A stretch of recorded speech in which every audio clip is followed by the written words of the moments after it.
My name is Maya. I am 34 years old, and I never thought the man I built from the ground up would use my own money to destroy me. As a successful crisis public relations director, I handle everyone else's disasters, but I never saw my own coming. Last night at the most exclusive gala in Atlanta, my husband walked in with a billionaire heiress on his arm. Between champagne toasts and networking, he handed me divorce papers and told me he needed a woman who could elevate his status. I simply smiled, took the papers, and stood my ground. What he did not know was that his entire tech company was legally registered under my name. Before I continue this story, let me know where you are watching from in the comments below. Hit like and subscribe if you have ever had to stand up to a partner who underestimated your worth. The ballroom of the St. Regis Hotel was a sea of Black excellence. The annual Historically Black Colleges and Universities Alumni Gala was the absolute crown jewel of the Atlanta social calendar. I had spent 6 grueling months meticulously planning every single detail of this night. Women in shimmering couture gowns and men in perfectly tailored tuxedos mingled under the massive crystal chandeliers. Waitstaff glided silently across the polished floors, carrying silver trays of champagne and hors d'oeuvres. I stood near the main stage wearing a structured emerald green gown that looked completely effortless, but was chosen specifically because it allowed me to move quickly. I tapped my earpiece, speaking in a low, authoritative voice to my assistant Chloe. I told her to dim the lighting on the main stage by 20% and reminded the catering manager that if they tried to serve the salmon before the mayor finished his opening remarks, I would personally see to it that they never catered another high-profile event in this city again. Panic was simply not in my vocabulary. I was the person politicians, celebrities, and elite founders called when their lives were falling apart. I fixed messes. I controlled narratives. I maintained the perfect image. And for the last 5 years, the biggest image I had been maintaining was my own marriage. My husband Desmond was supposed to be in Silicon Valley. He was the chief executive officer of a tech startup that he had been trying to get off the ground for 3 long years. That morning, I had kissed him goodbye at the airport, wishing him luck on his big pitch to a group of angel investors. I had paid for his first-class flight. I had paid for the custom Tom Ford suit he packed in his garment bag. I had even stayed up until 3 in the morning, rewriting the opening hook for his pitch deck while he slept soundly in our bed. I believed in him. I believed in us. When his first 2 business ventures failed spectacularly, leaving him with ruined credit and massive debt, I was the one who stepped up. I took on extra crisis management clients, working 80-hour weeks to ensure we never missed a mortgage payment on our beautiful house in Buckhead. I put the cars, the utilities, and the insurance entirely in my name. I was his rock, his safety net, his biggest cheerleader. I scanned the ballroom, making eye contact with a few of my most important clients, offering them a warm, professional smile. The string quartet began playing a beautiful classical rendition of a popular rhythm and blues song, and the atmosphere was absolutely electric. We had already raised nearly $2 million for the Alumni Scholarship Fund, and the night was far from over. I felt a surge of genuine pride.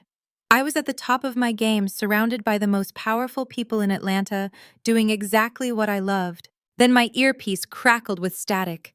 Chloe's voice came through sounding frantic and breathless. She told me there was a major situation at the VIP entrance. She said Desmond was there and he was not alone. My heart skipped a single beat, but my professional instincts immediately took over. I smoothed the front of my gown and walked purposefully toward the grand foyer. My heels clicked softly against the marble floor. I assumed he had caught an earlier flight back, perhaps bringing a potential investor he wanted to impress at the gala. I prepared a welcoming smile, ready to play the supportive and charming wife to whoever he had brought. But when I reached the arched entryway of the foyer, the air completely left my lungs. Desmond stood under the brilliant lights, looking like he owned the entire building. He was wearing the exact Tom Ford suit I had purchased for him, the dark fabric tailored perfectly to his broad shoulders. But it was not his arrogant posture that made me freeze. It was the woman clinging tightly to his arm. Camille Sterling. Everyone in the Atlanta business world knew the Sterling family. They were old money possessing a legacy that spanned generations. They owned half the luxury real estate in the city and a chain of highly successful boutique hotels across the entire South. Camille was 38 years old, draped in generational wealth, and currently wearing a diamond tennis necklace that likely cost more than the mortgage I had been paying by myself for the last 5 years. Her silk dress clung to her figure, and she looked up at Desmond with an expression of possessive adoration. I approached them, my posture rigid and my face a carefully constructed mask of calm neutrality. Several of my high-profile clients were standing just feet away, their conversations slowly dying out as they turned to watch the unfolding scene. In my line of work, you learn quickly that people love nothing more than watching the public downfall of someone successful. Desmond, I said, keeping my voice low and dangerously steady, you are supposed to be in California, and Camille is certainly not on the approved guest list for tonight. Desmond did not even have the decency to look ashamed or caught off guard.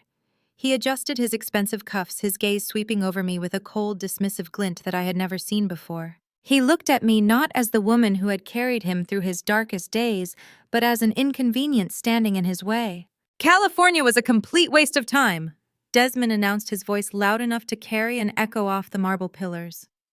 I do not need to beg for Silicon Valley pennies anymore. Camille and her family just closed a $2 million seed round for my company this afternoon. I stared at him, trying to process the magnitude of his betrayal. He had not gone to California at all. He had been here in Atlanta, securing funding from a woman known for using her family's money to buy whatever and whoever she wanted. Is that why you came here tonight? I asked, maintaining my composure despite the roaring in my ears. To parade your new investor at my professional event and disrupt my work. Camille let out a soft, breathy laugh. She leaned closer into my husband, her perfectly manicured fingers tracing the lapel of his suit. She looked me up and down, her eyes pausing on my dress before flicking away as if she had found something distasteful. Oh, sweetie, Camille said, her voice dripping with venomous condescension. I am not just an investor. Desmond reached into the breast pocket of his suit and pulled out a thick folded manila envelope. He did not ask to step outside. He did not pull me aside into a private room. He stood right there in the center of the foyer, surrounded by the city council members, successful tech founders, and socialites I worked so hard to impress. The whispers around us escalated into a buzzing swarm of gossip. I am filing for divorce, Maya, Desmond declared, holding the envelope out toward me. The silence that violently crashed over the foyer was absolutely deafening. I could feel the collective shock of the crowd burning into my back. My own husband was staging a public execution of our marriage at the most important event of my career. You are doing this right here, I asked, my voice dropping to a harsh whisper so only they could hear. After 5 years of me carrying you financially, you bring another woman to my workplace to hand me divorce papers in front of my clients. Desmond did not flinch. His expression remained utterly ruthless. I need a partner who can truly elevate me, Maya, he said, lacking a single ounce of remorse. You are great at planning parties and paying the light bill. I appreciate that. You kept the lights on when I was building the foundation of my empire. But I am in the big leagues now. Camille can introduce me to the governor. She has the generational network and the political connections I need to scale this company globally. We are just compatible on a completely different level. I looked at the man I had promised to spend my life with. I remembered the nights I held him while he cried over his massive business debts. I remembered working through weekends so we could afford groceries while he spent all his time coding. He was looking at me as a stepping stone he was finally finished using. He believed he had extracted all the value he could from me, and now he was trading up to a wealthier model. You are pathetic, I said smoothly, refusing to let him see a single tear or a hint of weakness. I looked down at the manila envelope still extended toward me. It represented the end of a decade of love, sacrifice, and unbreakable loyalty. It represented the ultimate betrayal by a man who valued status and money over the woman who had built him. I reached out and took the envelope from his hand, my grip firm and my head held high. I would not give Desmond the satisfaction of a public breakdown. I would not give Camille the joy of seeing me shatter. As I held the divorce papers, the reality of the situation locked into place. Desmond thought he was walking away with everything. He thought he had outsmarted me, outgrown me, and defeated me.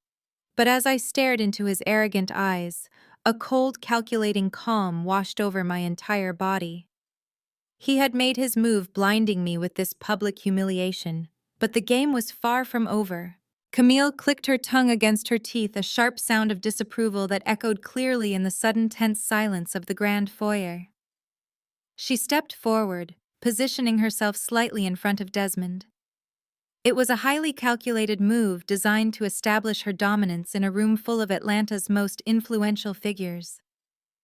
She looked at me with a manufactured expression of pity, the exact kind of look wealthy women reserve for people they consider the help. "Do not be bitter," Maya Camille said. Her voice dripped with venomous sweetness, projecting perfectly so the gathered crowd of politicians and executives could hear every single syllable. "Desmond told me how incredibly hard you worked to keep him afloat during his struggle years. My family believes in compensating people for their time and effort. We do not leave debts unpaid." She unclasped her Hermes Birkin bag and pulled out a sleek monogrammed leather checkbook. She uncapped a heavy gold fountain pen. The scratch of the nib against the paper sounded deafening. She scribbled a number, signed her name with an exaggerated flourish, and ripped the check from the ledger. She held it out to me between two perfectly manicured fingers. $50,000, Camille announced, holding her chin high. "Consider it severance pay for your youth. Take it, buy yourself something nice, and step aside gracefully. Desmond belongs to my world now." A collective gasp rippled through the assembled guests. These were city council members, successful founders, and powerful socialites. They were witnessing a high society execution.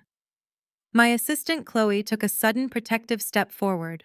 Her face was flushed with anger on my behalf, and she looked ready to call security.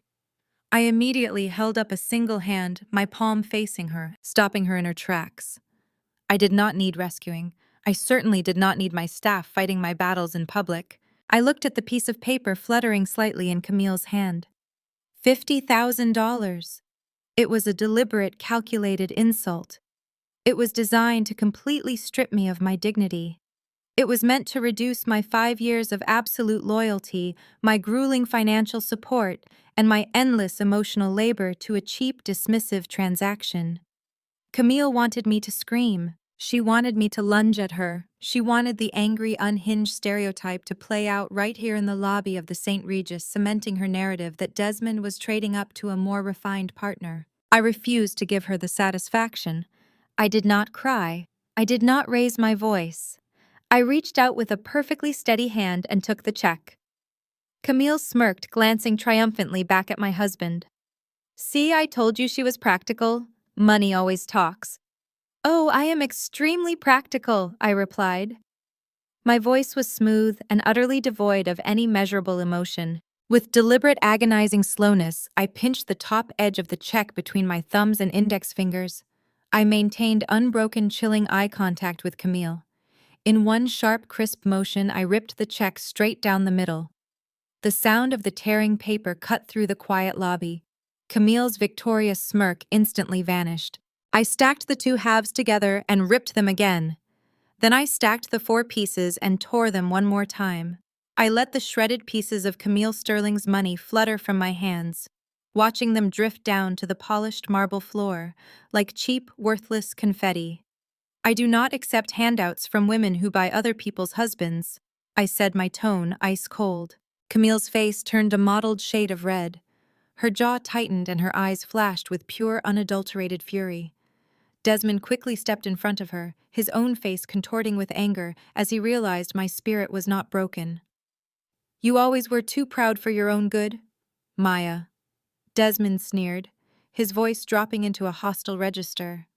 "That money could have helped you find a new apartment." "I do not need a new apartment," I stated, squaring my shoulders and refusing to back down. "I have a house." Desmond let out a sharp, cruel laugh. It was a sound I had never heard from him before, a sound completely devoid of the man I thought I married. It was the sound of a man corrupted by sudden proximity to wealth. "You mean my house?" Desmond corrected, leaning in close so the guests could not hear his threats. "Check the deed, Maya." The house is exclusively in my name. My mother gave me the down payment. You just paid the mortgage. I want you packed and out by tomorrow night. I am changing the locks on Monday morning. The harsh reality of his words hit me, but I did not let it show on my face. He was factually correct. During the first year of our marriage, his mother had gifted him the down payment money as an early inheritance. To protect his fragile male ego, I had agreed to let the deed remain solely in his name. I voluntarily took on the burden of the massive monthly payments myself to keep our heads above water while he played entrepreneur. I had financed the life he was now claiming as entirely his own. "Tomorrow night," Desmond repeated, his voice dropping to a menacing pitch. "Do not make me call the police to have you escorted off my own property." He turned on his heel, offering his arm to Camille. She looped her arm through his, stepping deliberately over the shredded pieces of her check scattered on the floor.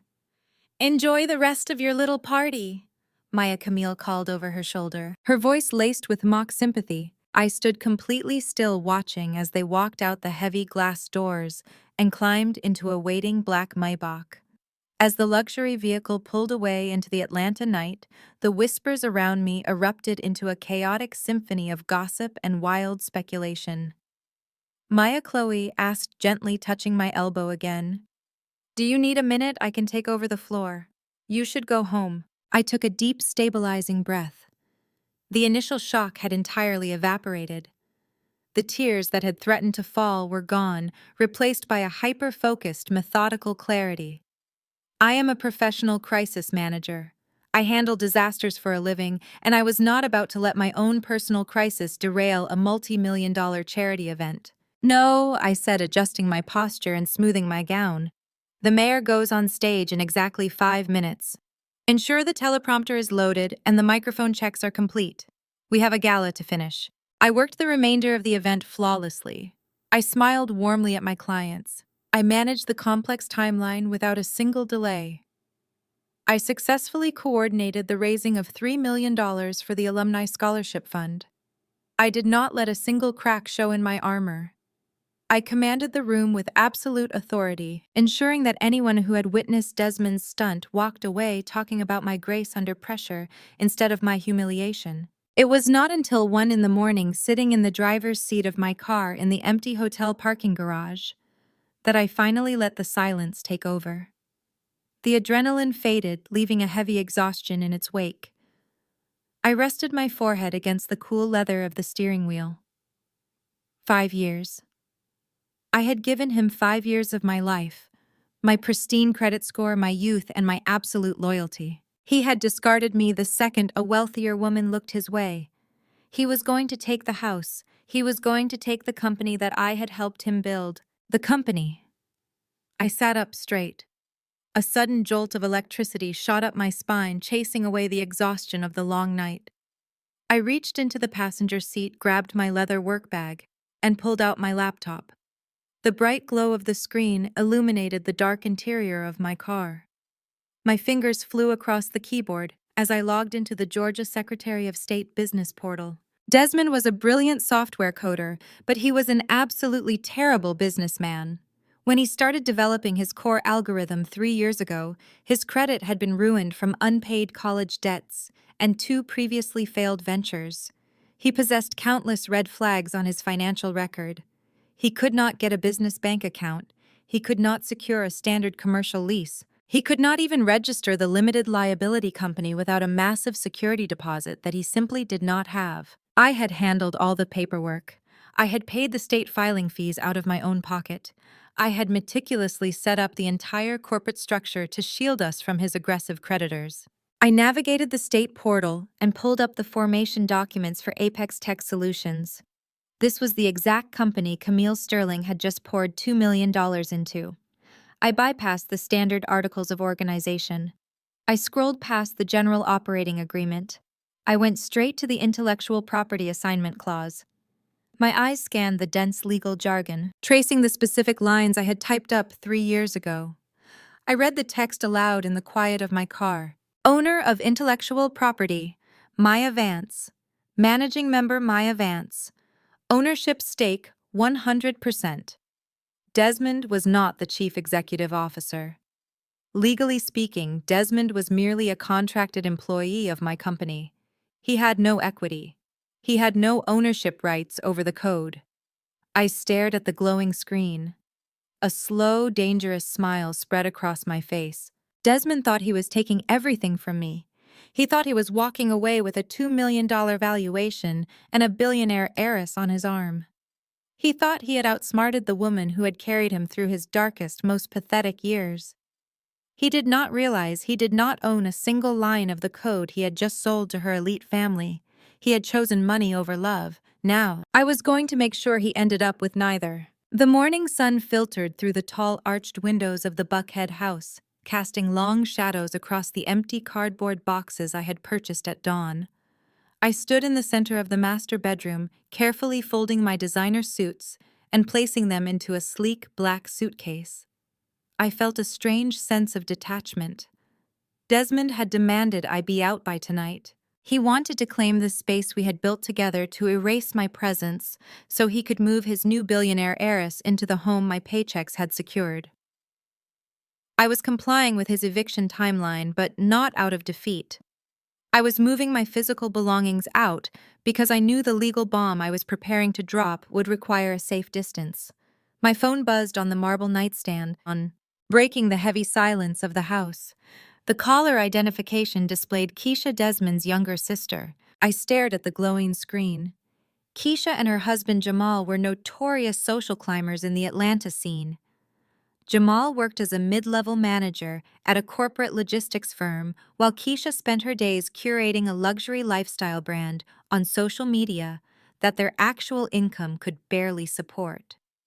I pressed answer and put the phone on speaker. Keisha's voice immediately flooded the room, thick with manufactured outrage and theatrical sympathy. Maya, tell me it is not true. Tell me my foolish brother did not actually serve you papers at the alumni gala last night. I maintained my calm demeanor. It is absolutely true, Keisha. He brought Camille Sterling with him. Keisha let out a loud, dramatic gasp. I cannot believe him. Jamal and I are absolutely disgusted by his behavior. You have been the backbone of this family for 5 years. You held him down when he had nothing. Listen to me, Maya. I need you to come over to our house tonight for dinner. We are hosting a strict family intervention. We are going to sit Desmond down and talk some serious sense into him. We stand with you, Maya. I listened to her impassioned speech, my analytical mind dissecting every single word. Keisha had never been my biggest fan. She had always resented the fact that I held the purse strings when Desmond needed bailouts for his failed business ideas. However, the prospect of a family intervention intrigued me. I knew Desmond was arrogant, but I wanted to see exactly how far his family was willing to go to protect him. I also needed to know if they had any idea about the intellectual property trap I had discovered the night before. I agreed to the dinner setting the time for 7 in the evening. I hung up the phone and returned to packing my bags. I selected my outfit for the evening with surgical precision. I chose a tailored crimson pantsuit that radiated absolute power and control. If I was walking into a family intervention, I was going to look like the executive in charge, not the discarded, heartbroken wife. The drive to Smyrna, a polished suburb just outside the perimeter of Atlanta, took exactly 40 minutes. Jamal and Keisha lived in a sprawling, newly constructed modern farmhouse that they had purchased last year. I pulled my car onto their pristine concrete driveway and immediately slammed on the brakes. Parked directly in front of their double garage was a massive gleaming black Maybach. It was the exact same luxury vehicle that had whisked Desmond and Camille away from the St. Regis Hotel less than 24 hours ago.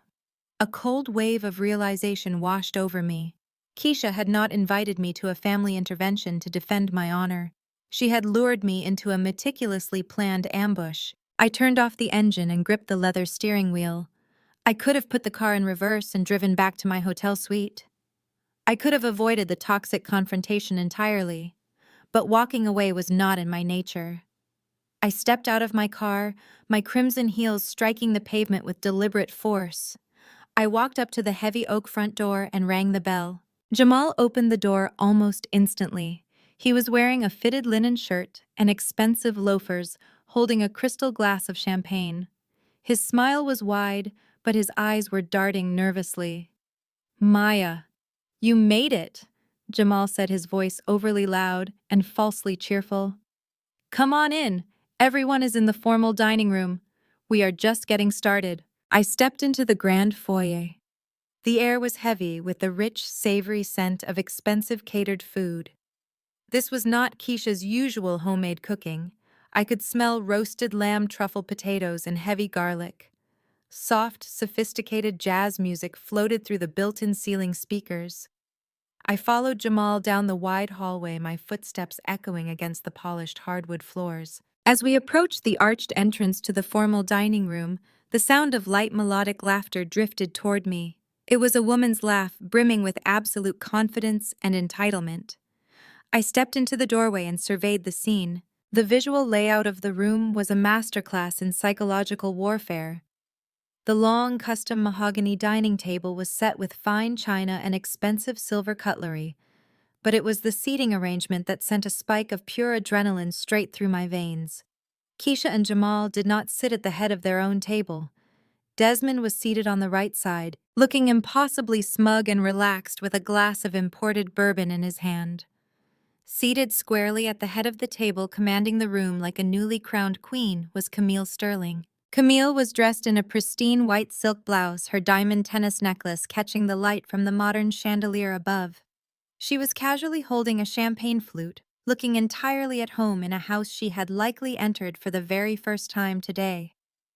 Keisha was hovering near Camille's chair, pouring more champagne into her glass with the eager, desperate posture of a loyal servant. The family dynamic had shifted overnight. Camille had not just bought my husband, she had purchased his entire family, and they were thrilled with the transaction. Maya Camille called out, her voice bright and welcoming, as if she were the hostess greeting a late-arriving guest to her own home. I am so glad you decided to join us. Keisha told me she extended the invitation, and I thought it was a wonderful idea. We have so much to discuss regarding the transition. I stood in the doorway, my face completely impassive. I looked at Keisha, who finally had the decency to drop her eyes to the floor, unable to meet my gaze. I looked at Jamal, who quickly took a seat next to Desmond, aligning himself physically with the men of the new empire. This was the intervention. They had brought me here to flex their new financial muscle, to intimidate me into signing the divorce papers quickly, and to force my immediate compliance regarding the house and the assets. I walked slowly into the room, refusing to take the empty seat at the far opposite end of the table. I stood directly behind the empty chair, resting my hands on the wooden backrest. I see the definition of a family intervention has changed dramatically since yesterday. I said, my tone deadly calm. Keisha, you told me over the phone that you were disgusted by Desmond's behavior. Yet here you are, pouring expensive champagne for his mistress in your own dining room. Keisha's head snapped up, her face flushing with sudden defensive anger. She set the champagne bottle down on the table with a loud clank. Look, Maya, let us not use ugly words like Mistress Keisha, shot back, her tone sharp and aggressive. Desmond is a grown man. He made a business decision and a life decision. Jamal and I have to support my brother. Camille is bringing generational wealth and elite opportunities to this family. Opportunities that you could never provide. You are a public relations manager, Maya. Camille is a real estate heir. You have to recognize the difference in pedigree. Jamal leaned forward, resting his elbows on the polished mahogany table. He pointed a finger in my direction. Keisha is right, Maya. You need to be realistic about this situation. You did a good job holding Desmond down when he was trying to find his footing. We all respect that, but you are trying to hold him back now. A powerful black man like Desmond needs a woman who can walk him into the right boardrooms. Camille's father is golfing with senators. Your biggest flex is organizing charity galas. It is time for you to bow out gracefully. Sign the divorce papers. Pack your bags. Leave the house to Desmond without a prolonged legal fight. Desmond took a slow, deliberate sip of his bourbon. He looked at me with absolute condescension. I brought you here tonight because I wanted you to see the reality of the situation, Maya. My family supports my future. They recognize that Camille and I are building an empire.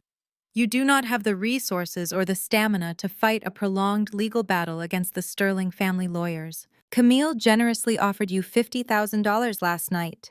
You tore it up to make a dramatic point. That was a stupid emotional mistake. Camille set her champagne flute down and folded her hands neatly on the table. She looked at me with that same manufactured pity. I am willing to be magnanimous, Maya. I know breakups are difficult. I will have my legal team draft a new agreement tomorrow morning. I will give you $75,000 to walk away quietly. You sign a non-disclosure agreement. You hand over the keys to the Buckhead house by midnight tonight. You relinquish any ridiculous claims to spousal support or Desmond's tech startup. You take the money and you disappear from our social circles. I listened to the four of them, a toxic echo chamber of greed, entitlement, and blind ambition. They were entirely convinced of their own invincibility. They genuinely believed that Camille's money made them untouchable. They thought they had cornered me in this dining room, outnumbered and outgunned. They had no idea that I held the ultimate kill switch to Desmond's entire tech startup. I looked at the roasted lamb on the table. I looked at the imported champagne. I looked at the smug, satisfied faces of my soon-to-be ex-husband and his parasitic family members. $75,000. I repeated slowly, letting the number hang in the heavy air of the dining room. You want to buy my silence, my house, and my dignity for $75,000. I let out a low, dark chuckle that completely shattered the confident atmosphere in the room. Jamal shifted uncomfortably in his seat. Keisha glared at me. Camille frowned, clearly annoyed that I was not jumping at her incredibly insulting offer. I leaned forward, bracing my hands firmly on the back of the chair. I locked eyes with Desmond. You brought me here to intimidate me.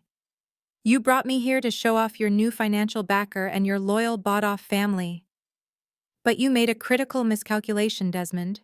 You forgot who actually manages the details of your life. You forgot who reads the fine print when you are too busy dreaming about being a billionaire. I stood up straight, smoothing the jacket of my crimson pantsuit.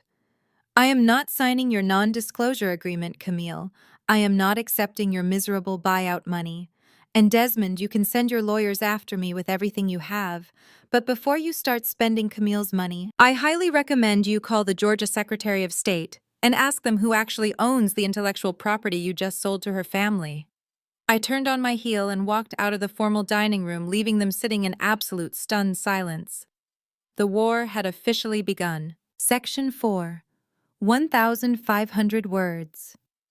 I did not even make it halfway down the grand hallway before the heavy mahogany doors of the dining room swung open violently behind me. The sharp, rapid clicking of Keisha's heels echoed against the hardwood floor, followed closely by the heavier thud of Jamal's expensive loafers. They were practically running to catch up with me. I kept my pace steady, refusing to rush. I was not fleeing, I was making a highly strategic exit. Maya, get back here right now, Keisha shrieked, her voice stripped of all its previous fake syrupy sweetness. You do not get to come into my home, insult our guests, and just walk away like you own the place. I reached the grand foyer and stopped, turning slowly to face them. Keisha's face was twisted with genuine rage. Jamal stood slightly in front of her, his chest puffed out in a pathetic display of masculine intimidation. He still held his crystal glass of red wine, the dark liquid sloshing dangerously near the rim as his chest heaved. They were absolutely terrified. My parting words about the intellectual property had struck a massive nerve, hitting the exact center of their parasitic financial anxieties. If Desmond did not secure Camille's $2 million investment, Keisha and Jamal would lose their primary source of borrowed wealth and social clout. I am leaving, Keisha, I said, my voice maintaining that same icy, impenetrable calm. I came because you claimed this was a family intervention. Clearly, the only intervention happening here is a desperate attempt to secure a billionaire's bank account. I have nothing left to say to either of you. I turned back toward the heavy oak front door, but Jamal lunged forward and planted his body directly in front of the exit. He crossed his arms, the wine glass dangling from his right hand. He was trying to trap me, trying to force me into submission. You are not going anywhere until you apologize to Camille and Desmond, Jamal demanded, his voice dropping into a low, threatening register. Who do you think you are, Maya? You are bluffing about the paperwork. Desmond is a genius. He built that algorithm from scratch. You are just a bitter, discarded wife trying to scare off his investors because you know you cannot compete with a woman like Camille. I looked at Jamal taking in his tailored linen shirt and the expensive watch that Desmond had bought him for his birthday using my credit card. You should move out of my way, Jamal, I warned him, stepping directly into his personal space. You do not want to escalate this tonight. Keisha stepped up beside her husband, her eyes narrowed into vicious, hateful slits. Jamal is right, Maya. You are just bitter. You are angry because Desmond finally found a real woman, a woman who can actually give him everything he needs to succeed.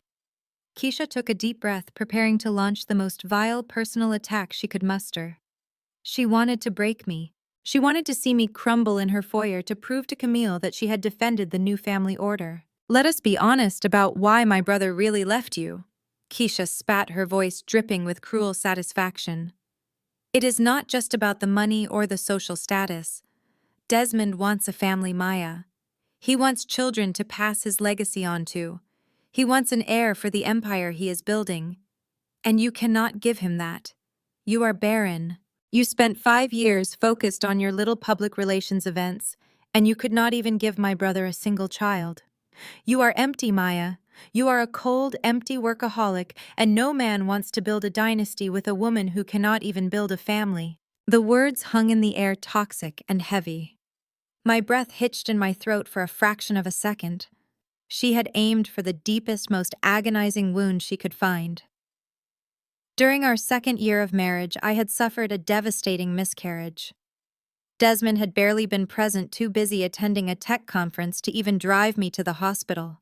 Keisha knew exactly how much that loss had destroyed me. She knew the medical complications that followed had made future pregnancies incredibly difficult. She was weaponizing my deepest trauma to secure her place in Camille's elite inner circle. Jamal nodded in enthusiastic agreement, emboldened by his wife's ruthless attack. Camille is not just bringing money to the table, Maya. She is bringing real power. Her father plays golf with the mayor of Atlanta. Her uncle sits on the city council. The Sterling family can get Desmond's technology integrated into every municipal building in the state of Georgia. They have political connections that you could not even dream of touching. What can you offer him? A feature in a local lifestyle magazine. A discount on catering for his launch party. You are obsolete. You are a broken, barren stepping stone, and Desmond has finally stepped over you. He took a step closer, raising his glass of red wine to emphasize his point. Camille is going to give him beautiful, healthy children. She is going to give him a political dynasty. You need to swallow your pride, take the $75,000, and fade into the background before we absolutely destroy whatever pathetic reputation you have left in this city. I stared at them. The sheer, breathtaking audacity of their cruelty completely eradicated any lingering shred of familial loyalty I might have harbored. They were not just greedy. They were fundamentally wicked. They were parasites willing to exploit my physical and emotional trauma to stay attached to a lucrative host. My vision crystallized. The slight tremor in my fingers vanished completely. I did not feel sorrow. I did not feel heartbreak. I felt a surge of pure, unadulterated power. They thought my lack of children made me weak. They thought Camille's political connections made her invincible. They had fundamentally misunderstood the rules of engagement in the corporate warfare they had just declared. I looked at the glass of vintage red wine in Jamal's hand. The dark liquid caught the light of the crystal chandelier above us. You think Camille's political connections can save Desmond? I asked, my voice dropping an octave, resonating with a terrifying metallic calm.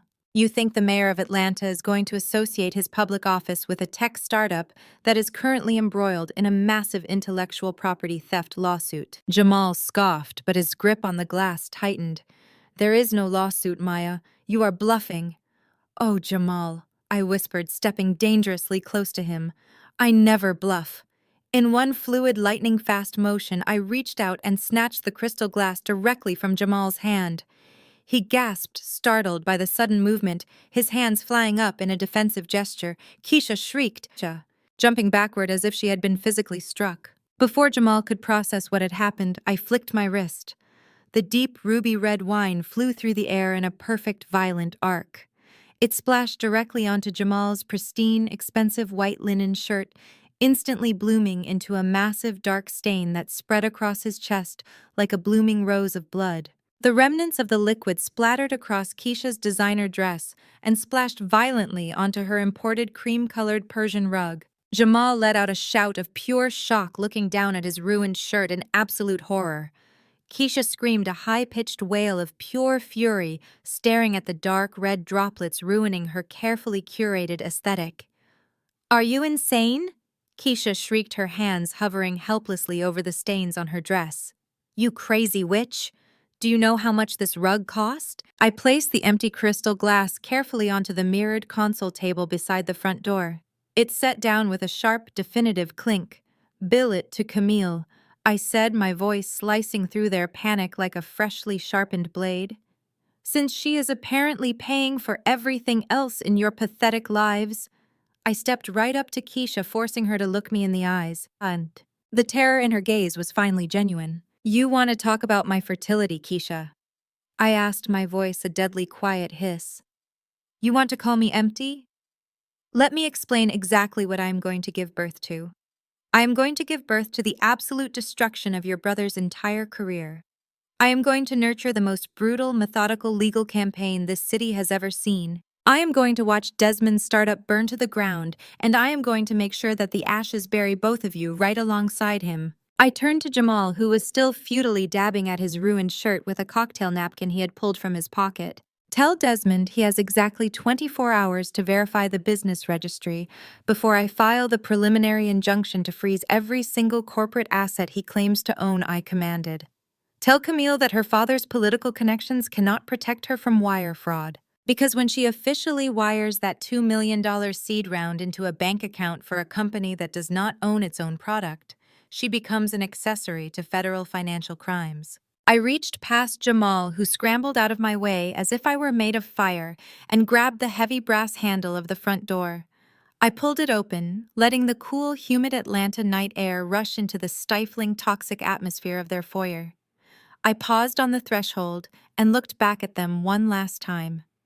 They looked pathetic, stained with red wine and paralyzed by the sudden realization that they had severely underestimated their opponent. "Do not ever speak about my unborn child again," I said, delivering the final blow with absolute chilling precision.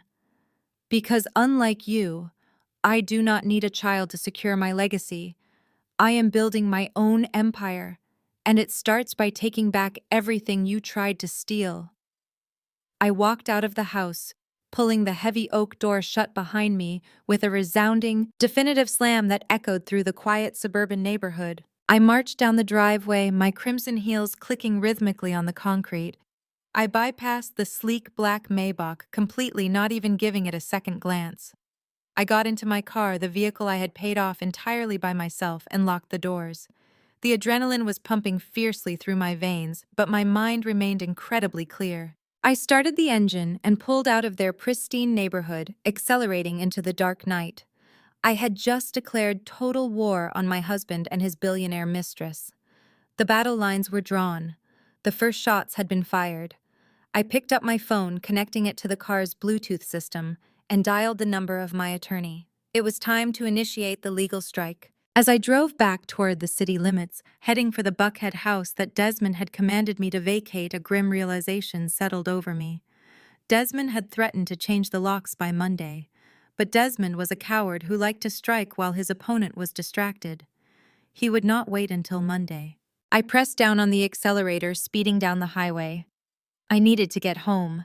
I needed to secure my files and my remaining assets before Desmond tried to execute his next cowardly move. I was no longer the discarded, heartbroken wife. I was the architect of their impending ruin, and I had a lot of work to do. Section 5. 1,500 words. The tires of my car screeched against the dark asphalt as I took the final sharp turn into my upscale Buckhead subdivision. Streetlights illuminated the perfectly manicured lawns and the towering, ancient oak trees that lined the quiet, wealthy neighborhood. I drove with my hands gripping the steering wheel tight enough to turn my knuckles white. I pressed down on the accelerator, desperate to beat Desmond at his own treacherous game. I pulled up to the curb of the massive 2-story brick colonial house. This was the property I had painstakingly financed for the last 5 years.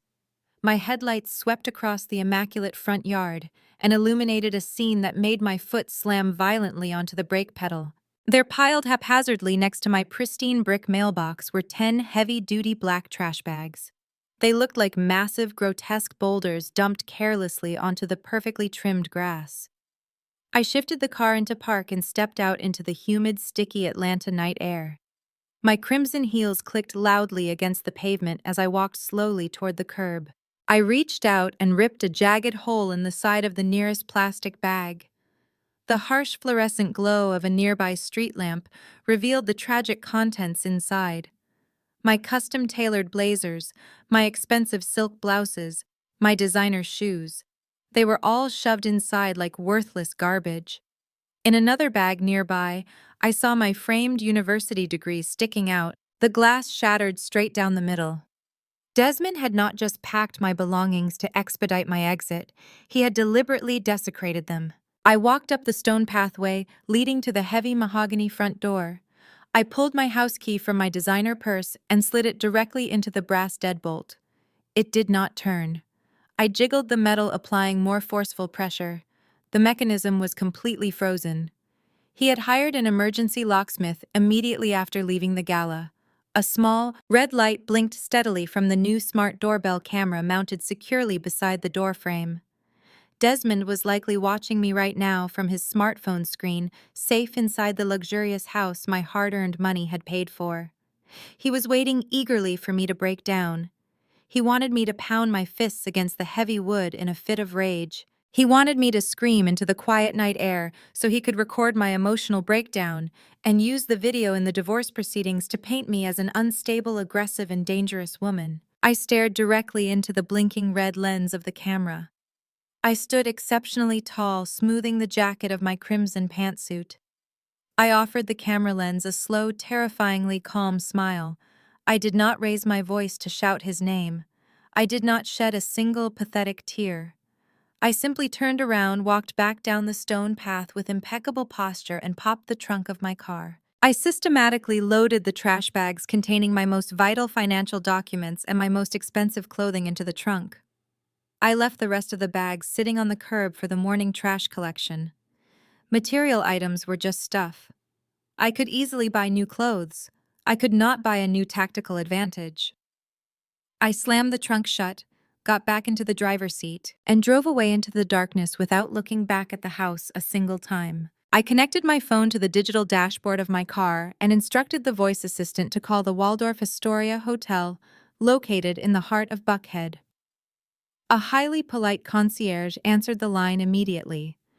I requested their premier presidential suite for an indefinite stay, authorizing the exorbitant charge on my platinum corporate credit card without a second thought. Tonight required absolute luxury and impenetrable security. I needed a vast space that matched the sheer scale of the empire I was about to violently defend. I was officially stripping off the role of the discarded, abused wife. I was stepping fully into the skin of an apex predator. When I pulled into the brightly lit valet circle of the five-star hotel, the uniformed staff rushed forward to assist me. They unloaded the black trash bags onto a polished brass luggage cart without a single flicker of judgment on their faces. Wealth always demands respect in this city, regardless of the questionable packaging it arrives in. The presidential suite occupied the highest floor of the towering glass building. The expansive space featured floor-to-ceiling windows that offered a panoramic, glittering view of the entire Atlanta skyline. The city lights stretched out endlessly before me, forming a sprawling grid of raw power, corporate money, and intense ambition. I completely ignored the plush king-sized bed draped in Egyptian cotton and the massive marble soaking tub in the master bathroom. I walked straight to the long glass dining table situated in the center of the room. I dropped my heavy leather work bag onto the pristine surface. This was no longer a luxury hotel room. This was my tactical command center. I ordered a large pot of black coffee from room service. I kicked off my crimson heels, relishing the feeling of the soft carpet beneath my bare feet, and opened my laptop. The bright screen illuminated my face in the otherwise darkened suite. I pulled up the highly encrypted digital vault containing all my personal and corporate legal documents. I opened the master file for Apex Tech Solutions. I needed to memorize every single loophole, every hidden clause, and every corporate trap I had brilliantly laid 3 years ago. I reviewed the operating agreement line by line, reading the legal jargon with hungry, focused eyes. The text was beautiful in its brutal simplicity. Section 4, subsection B, clearly stated that all proprietary algorithms, source code, and intellectual property developed by any managing member or any contracted employee remained the sole exclusive property of the holding company. And the holding company was owned entirely, completely, and unquestionably by me. Desmond had spent the last 2 years writing the actual code, pitching the product to investors, and acting like the genius founder of a revolutionary tech startup. But he had fundamentally failed to understand basic corporate structure and intellectual property laws. He had sold Camille Sterling a beautiful narrative. He had sold her incredibly wealthy family a compelling vision of the future. But he had absolutely no legal authority to sell them the actual digital product. I drafted a highly confidential email to my lead corporate attorney, Marcus. I instructed him to prepare an aggressive cease and desist order, demanding Desmond halt all financial negotiations immediately due to intellectual property theft. I attached the original state filing documents, the signed operating agreement, and the undeniable proof of my sole ownership. I sat back in my chair and took a sip of the scalding hot black coffee that room service had just delivered. I thought about Camille Sterling sitting in that grand dining room, acting like she had just purchased my entire life for $75,000. I thought about Keisha and Jamal attacking my fertility, using my deepest pain to secure their own financial future. I thought about Desmond locking me out of the home I had bled to secure for us. They had formed a toxic alliance built entirely on greed, arrogance, and a severe underestimation of my capabilities. They thought they were playing a simple game of marital checkers, moving pieces around a board to isolate me. They had no idea I was playing high-stakes corporate chess, and I already had them in checkmate. I hit send on the email to my attorney. The trap was officially locked. The bait was perfectly set. Tomorrow morning, the execution would begin in earnest. I closed my laptop and walked over to the massive floor-to-ceiling windows. I looked down at the city of Atlanta, a city built on hustle, grind, and relentless ambition. Desmond wanted to be part of the elite class. He wanted to sit at the table with billionaires and politicians. I was going to give him exactly what he wanted. I was going to let him walk right into the boardroom with the Sterling family. I was going to let him taste the victory he craved so desperately. And then, at the exact moment he thought he had won it all, I was going to rip the floor out from under him. I smiled at my reflection in the dark glass. The discarded wife was dead. The apex predator was awake, and I was absolutely starving for justice. I continued to stare out at the sparkling city lights, letting the profound silence of the luxury suite wash over me. Every single street lamp below felt like a tiny spark of my own reignited ambition. I had spent half a decade shrinking myself to make Desmond feel taller. I had muted my own brilliance so his fragile ego could comfortably take the spotlight. Never again. The Sterling family thought their immense generational wealth shielded them from the consequences of their actions. They believed they could casually buy stolen goods and silence the rightful owner with pocket change. They were about to learn a devastating lesson about due diligence and corporate warfare. I picked up my phone and set an alarm for 6 in the morning. I needed to be sharply rested and relentlessly prepared for the battle ahead. I walked away from the expansive window, leaving the glowing skyline behind me. I was completely ready to destroy the empire they thought they owned. The morning light piercing through the floor-to-ceiling windows of the Waldorf Astoria suite was bright, uncompromising, and perfectly matched my mood. I had barely slept, fueled by a potent cocktail of adrenaline, strategic planning, and premium room service coffee. At precisely 7 a.m., a sharp, authoritative knock echoed from the heavy suite doors. I tightened the belt of my silk robe and checked the digital display panel. Marcus Thorne stood in the hallway, flanked by a junior associate holding 2 thick, leather-bound briefcases. Marcus was not merely an attorney. He was a tactical weapon in a tailored suit.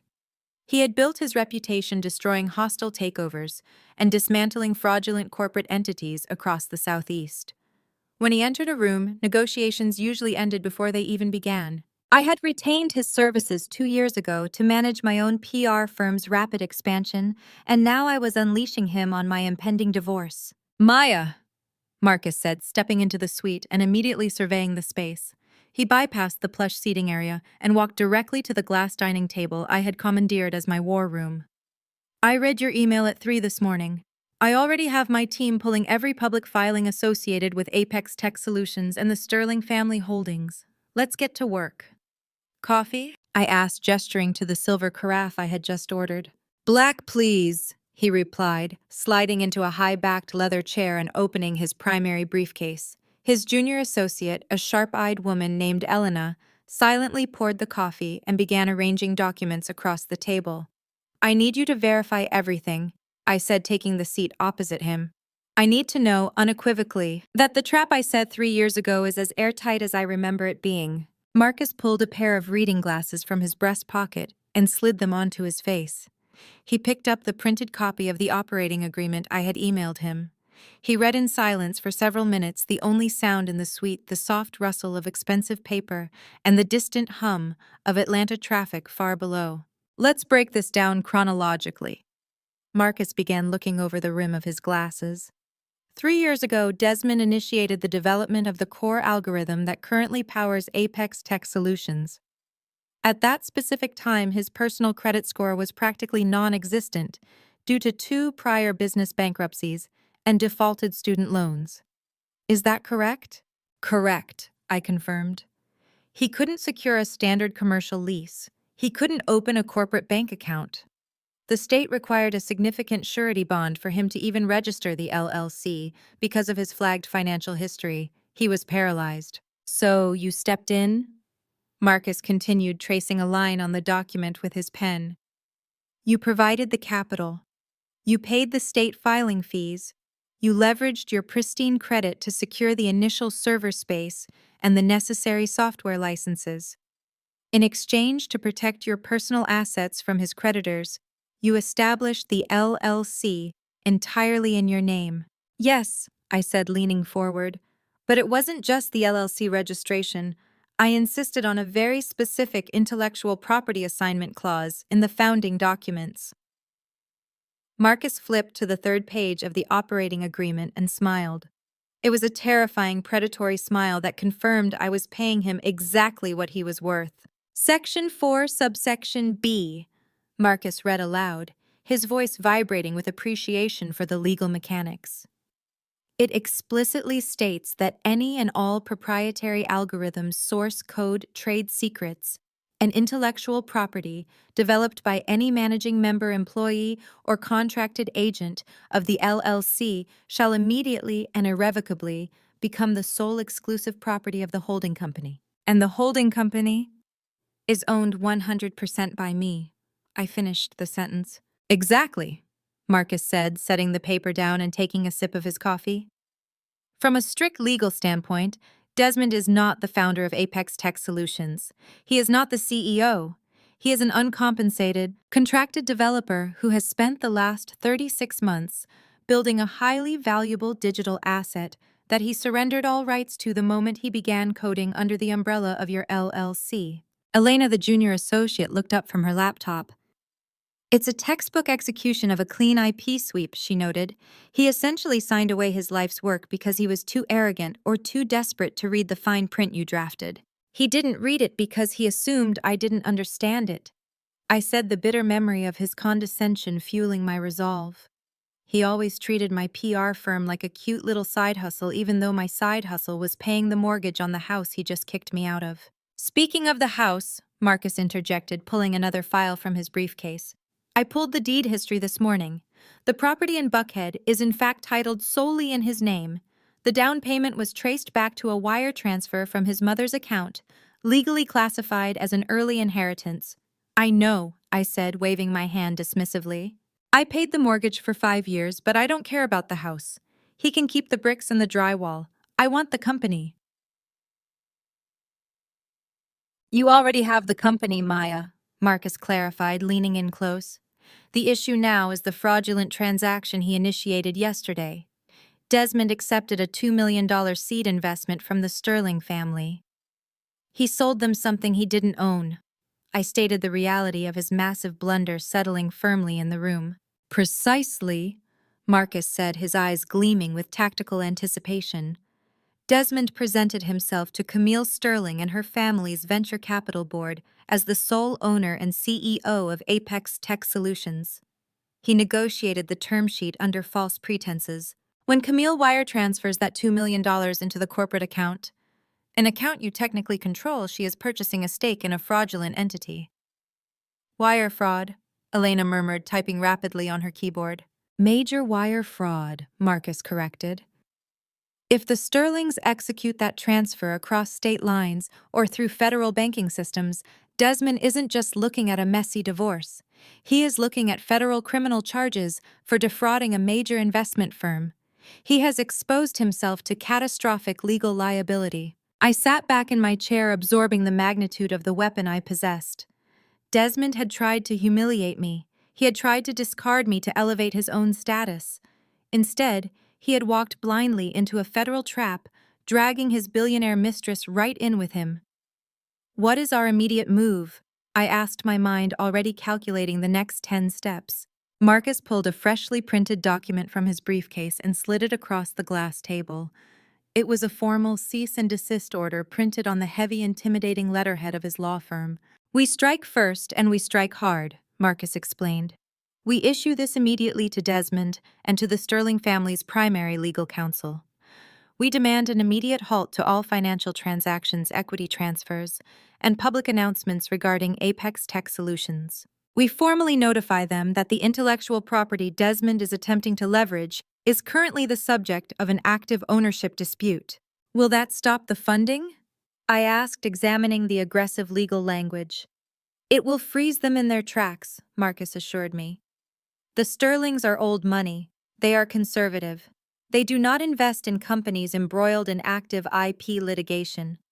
The moment their lawyers see this cease and desist, they will halt the $2 million wire transfer pending a full legal review. Desmond's funding will vanish instantly. And then, Marcus smiled again. We wait for the panic to set in. Desmond will realize he cannot deliver the product he promised. Camille will realize her brilliant tech founder is actually a legal liability. They will try to silence you. They will try to buy you out.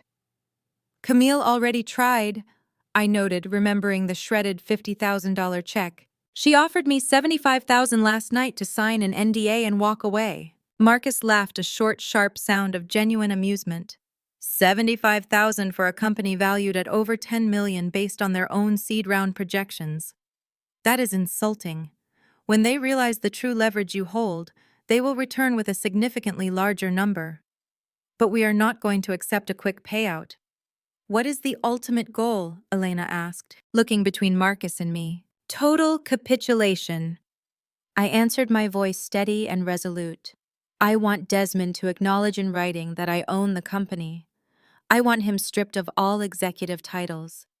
And when the Sterlings finally realize they need my signature to acquire the technology, I am going to make them pay a premium that will make that $2 million seed round look like pocket change. Marcus nodded, his expression turning deadly serious. This is going to get exceptionally ugly, Maya. The Sterlings have deep political pockets in this city. They can pressure your clients. They can attempt to smear your PR firm in the local press. They will fight dirty. Let them try, I said, standing up from the table and walking back to the expansive windows. I looked out over the sprawling city of Atlanta, feeling the familiar, intoxicating surge of a crisis ready to be managed. I handle messy situations for a living, Marcus. I clean up the disasters that powerful people create. It is time I applied those exact same skills to my own life. I turned back to my attorney, the morning sun casting a strong, commanding light across the suite. Serve the cease and desist order, I commanded. Freeze the accounts. Lock down the intellectual property. It is time to let Desmond know exactly who he decided to go to war with. Section 7, 1,500 words. Marcus and Elena packed their briefcases and exited the presidential suite, leaving me in the expansive quiet of my temporary command center. The digital clock on the microwave read 2 in the afternoon. I knew Marcus was already marshaling his legal team to prepare the injunction, but in the world of high-stakes crisis management, the opposition rarely waits for the ink to dry. My phone buzzed on the glass dining table. The caller identification displayed a number from the hotel lobby concierge. I answered promptly. The concierge informed me with impeccable politeness that a Mr. Harrison Cole was requesting a brief audience with me. He claimed to represent the Sterling family and insisted the matter was of the utmost urgency. I smiled. Camille was getting desperate. She was trying to secure her investment through a rapid back-channel negotiation before the news of her stolen fiancé hit the society pages. I instructed the concierge to send Mr. Cole up to the private executive lounge on the 42nd floor. I did not want him inside my suite. I wanted him in a controlled, semi-public environment where he could not raise his voice or make a scene. I changed out of my silk robe and stepped into a sharp-tailored charcoal sheath dress. I applied a fresh coat of red lipstick, effectively putting on my war paint. I grabbed my phone, ensured it was fully charged, and took the private elevator down to the executive lounge. Harrison Cole was exactly what I expected a billionaire family's hired gun to look like. He sat in a plush velvet armchair by the window wearing a navy blue pinstripe suit that cost more than my first car. His silver hair was perfectly coiffed, and he wore a heavy gold Rolex on his left wrist. He exuded the arrogant, unearned confidence of an older man who made a lucrative career out of bullying younger women into signing away their rights. I approached his table, my heels completely silent on the thick carpet. "Mr. Cole," I said, maintaining a cool professional tone. "I am Maya Vance." He stood up, offering a brief, dismissive handshake. "Please have a seat, Maya. I understand this has been an emotional 24 hours for you. I am here on behalf of my client, Camille Sterling, to offer a swift and mutually beneficial resolution to this unfortunate domestic dispute." I took the seat opposite him. Before I placed my hands on the table, I subtly unlocked my smartphone. Georgia is a one-party consent state for recording private conversations. That meant as long as I was a participating party in the dialogue, I did not legally need his permission to hit record. I pressed the red button on my voice memo application, locked the screen to hide the recording interface, and placed the phone face down right next to my coffee cup. "Let us skip the pleasantries, Mr. Cole," I said, folding my hands neatly in my lap. "You are not here to resolve a domestic dispute. You are here to conduct a corporate cleanup." "What exactly is Camille offering today?" Harrison Cole chuckled, a dry, patronizing sound. He reached into his leather briefcase and pulled out a thick stack of legal documents printed on heavy bond paper. He placed them on the table and slid them toward me. "My client is an incredibly generous woman," Cole began, leaning back in his armchair and steepling his fingers. "She recognizes that you played a supportive role during Desmond's early, rather unfruitful years. She also recognizes that transitioning out of a marriage can be financially daunting for someone on a standard corporate salary. Therefore, Camille is increasing her initial severance offer." He tapped the top page of the document with his index finger. "We are offering you a one-time tax-free payment of $100,000. In exchange, you will sign this comprehensive non-disclosure agreement. You will permanently vacate the Buckhead property by midnight tonight. You will formally waive any and all claims to spousal support, and you will completely relinquish any perceived equity or interest in Apex Tech Solutions. You sign here, you take the money, and you walk away with a clean slate." I looked at the documents, then I looked back at Harrison Cole. The sheer audacity of the offer was genuinely insulting, but it was also incredibly revealing. They were terrified. They were throwing $100,000 at me because they desperately needed to close the loop before Camille's father caught wind of the messy drama surrounding his daughter's new pet project. $100,000, I repeated slowly, ensuring the microphone on my phone captured the exact figure clearly. "You want me to sign away my entire marriage, my home, and my claim to a technology startup for $100,000. Cole sighed, adopting the tone of a weary parent explaining basic math to a stubborn child. "Let us be entirely realistic, Maya. Desmond is the visionary here. He wrote the code. He pitched the investors. He secured the funding. You simply paid the internet bill while he worked. $100,000 is more than fair compensation for your domestic contributions. If you refuse this offer, my firm will drag this divorce out for years. We will bury you in endless litigation. We will drain your personal savings with legal fees until you are forced to surrender. Take the money. It is the smartest business decision you will ever make. I did not flinch. I did not blink.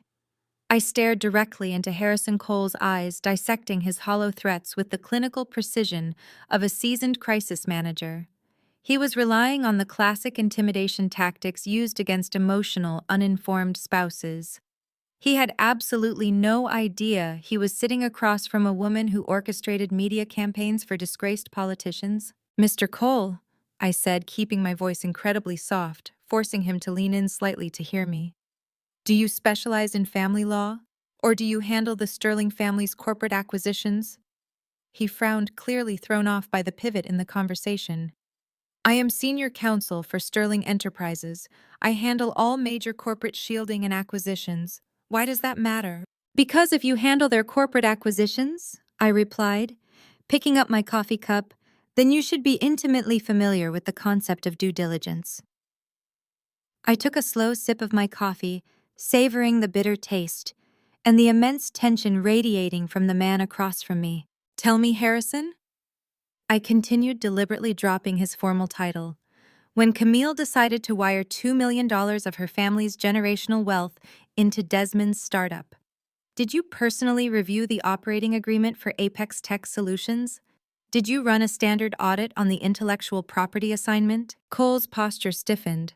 The smug, patronizing smile vanished completely from his face. His eyes darted to the legal documents sitting untouched between us. "Desmond is the sole founder and chief executive officer of the company. We reviewed his executive summary and his pitch deck. The legal transfer of assets will be finalized once the funds clear tomorrow morning." "You reviewed a pitch deck," I stated, allowing a sharp, mocking laugh to escape my lips. "You reviewed a PowerPoint presentation made by a man desperate for cash, and you approved a $2 million transfer based on a colorful slideshow. What exactly are you implying?" Maya Cole demanded, his voice dropping its polite veneer and revealing the aggressive corporate shark underneath. "I am not implying anything," I said, setting my coffee cup down. "I am stating a devastating legal fact. You are sitting here trying to strong-arm me into signing away my rights to a company because you falsely believe Desmond owns it. You believe he has the legal authority to sell you equity in a revolutionary software algorithm." I leaned forward, closing the physical distance between us. "Does Camille usually spend $2 million on empty cardboard boxes? Because that is exactly what Apex Tech Solutions is, without my explicit notarized signature." Cole stared at me, a flicker of genuine panic breaking through his polished exterior. He realized instantly that I was not bluffing. Women facing a grueling divorce do not speak with this level of terrifying corporate certainty unless they hold the winning hand. "The company is a ghost ship, Harrison," I whispered, ensuring the microphone caught my final deadly revelation. "Desmond does not own the algorithm. Desmond does not own the limited liability company. Desmond is a contracted employee with zero equity, and he just sold your client a massive fraudulent lie. Camille did not buy a tech empire. Camille just bought a first-class ticket to the bottom of the ocean." I reached out and pushed the stack of legal documents back across the table until they hit his expensive coffee cup. "Keep your $100,000. Tell Camille she is going to need every single penny to pay for her criminal defense attorneys when the federal government starts asking questions about wire fraud." I stood up, retrieved my phone from the table, and ended the recording with a satisfying click. I turned my back on Harrison Cole, leaving him sitting frozen in the velvet armchair, staring at the useless non-disclosure agreement as his entire corporate reality shattered into a million pieces. Section 8, 1500. Words. The following morning dawned with the heavy, oppressive humidity typical of an Atlanta summer. I stood by the expansive windows of my presidential suite, watching the morning traffic clog the arteries of the city below. I held a fresh cup of coffee in my right hand, my phone resting silently on the glass dining table behind me. It was exactly 8 in the morning. The financial district was officially awake. The banks were opening their digital vaults. The courts were beginning their daily dockets. And Marcus Thorne, my brilliant and ruthless attorney, was currently executing the most devastating legal strike of my entire career. My phone chimed with a sharp, singular tone. It was a text message from Marcus. The message contained only 3 words: "The eagle flies." I closed my eyes and let out a long, shuddering breath. The temporary injunction was filed and fully approved by a superior court judge. The cease and desist orders were simultaneously hand-delivered to Desmond at the Buckhead House and to the Sterling family's primary corporate headquarters in downtown Atlanta. The legal freeze was absolute and immediate. I walked over to the dining table and opened my laptop. I logged into the primary corporate banking portal for Apex Tech Solutions. Because I was the sole managing member and the exclusive legal owner of the LLC, I possessed master administrative control over the accounts. Desmond had a secondary business debit card linked to the account to pay for server hosting and client dinners, but he had zero administrative authority. I navigated to the security settings. With 3 simple methodical clicks of my mouse, I revoked Desmond's secondary access. I canceled his corporate debit card. I froze all outgoing wire transfers and locked the account entirely. I watched the status indicator turn from a vibrant green to a solid, impenetrable red. The financial oxygen to Desmond's fake empire had just been brutally cut off. Now the waiting game began. It did not take long. At exactly 8:45 in the morning, the silence of my luxury suite was shattered by the aggressive vibrating buzz of my cell phone. The caller identification flashed brightly across the screen. It was Desmond. I did not answer. I picked up the phone, stared at his name, and watched the call roll smoothly into voicemail. A minute later, a notification popped up on my screen. New voicemail received. I pressed play, listening to his voice through the high-quality speakers of my phone. "Maya, stop playing these childish games." Desmond's voice was dripping with his usual arrogance, layered with a thin veneer of annoyance. "I am at the country club with Jamal, and my corporate card just declined at the breakfast buffet. I know you are angry about the gala, but locking my card is petty and vindictive. Unlock the account immediately. I have a crucial meeting with Camille's father in 2 hours, and I need to pay for the private dining room. Call me back right now." I smiled, a cold, empty expression that did not reach my eyes. He still thought this was a domestic spat. He thought a declined card at a country club was the extent of my retaliation. He had absolutely no idea the tidal wave of destruction that was currently racing toward him. 15 minutes later, the phone rang again. It was Desmond. I let it ring out. The second voicemail arrived shortly after. I pressed play. "Maya, what the hell is going on?" Desmond's voice had lost its arrogant edge. It was replaced by a sharp, rising tone of genuine anger. "The bank just told me I am no longer an authorized signatory on my own company account. They said the primary account holder initiated a total security lockdown. Unlock the account right now, Maya. You are jeopardizing the seed funding transfer. Camille's family is initiating the wire this morning. If that account is frozen, the funds will bounce back.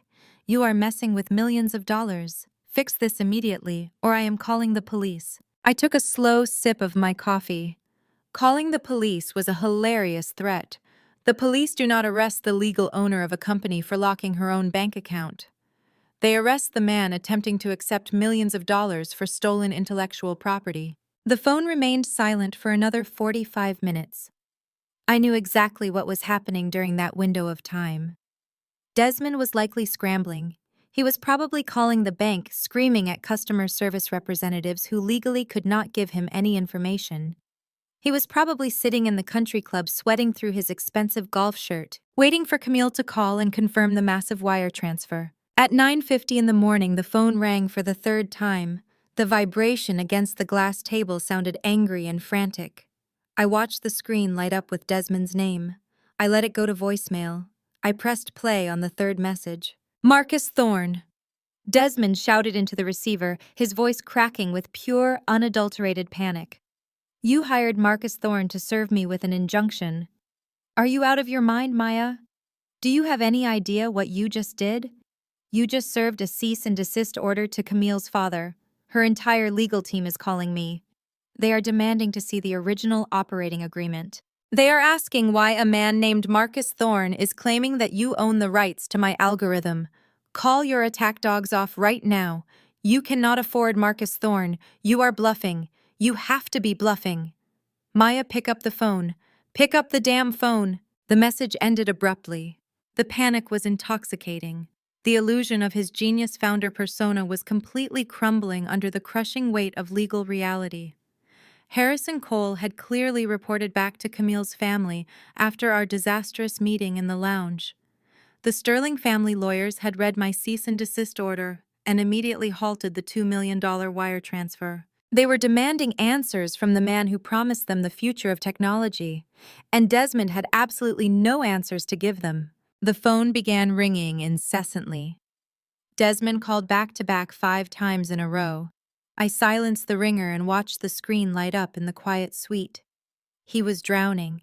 He was standing in the middle of a burning bridge surrounded by angry billionaires, realizing that he had handed the match directly to his discarded wife.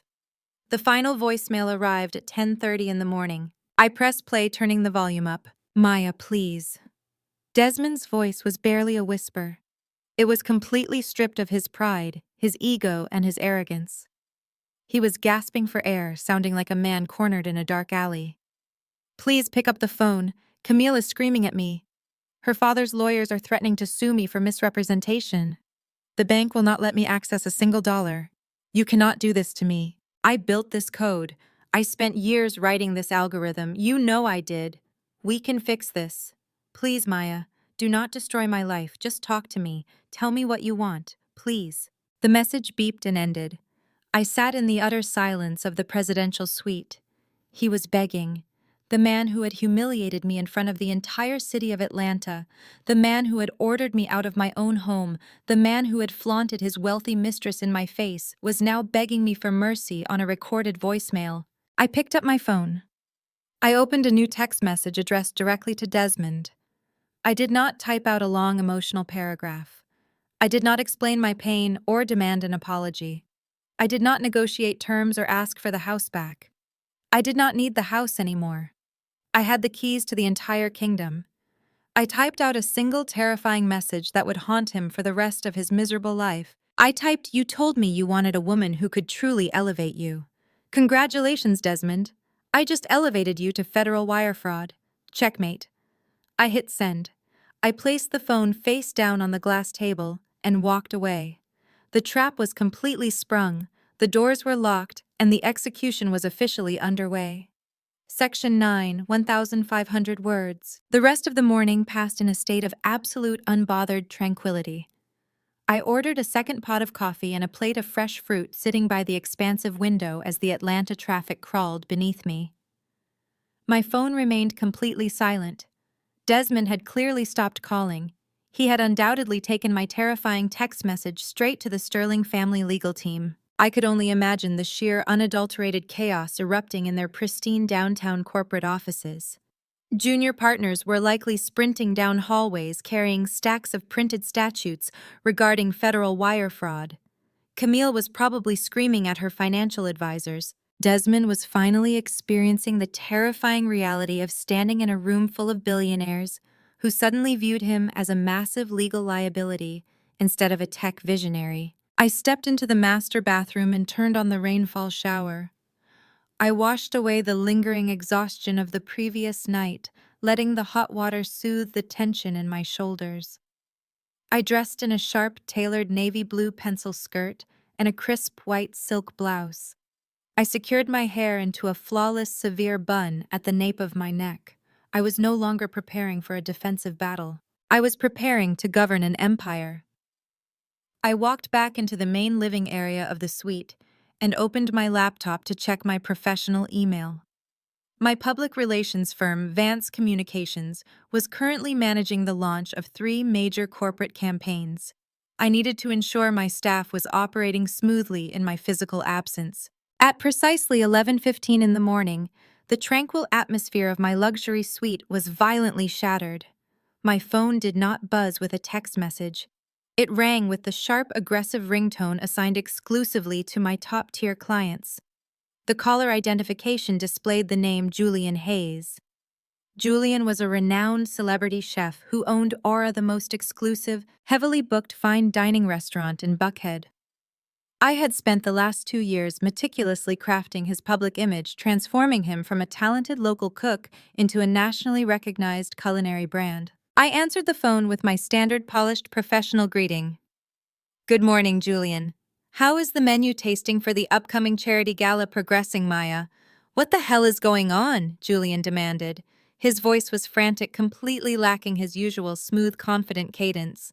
I could hear the clattering of pots and the shouting of line cooks in the background of the call. He was pacing rapidly in his commercial kitchen.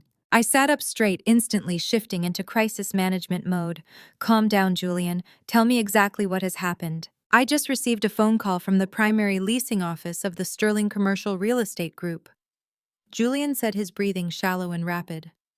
"You know they own the entire building that houses Aura. My commercial lease is up for renewal next month. We have been negotiating the terms for 6 weeks. They just pulled the renewal contract entirely. They told my general manager that they are terminating our tenancy effective at the end of the month. They are going to lock the doors and seize my kitchen equipment if we do not vacate." My blood ran instantly cold. Camille Sterling had realized that her legal attacks against my corporate shell company were completely useless.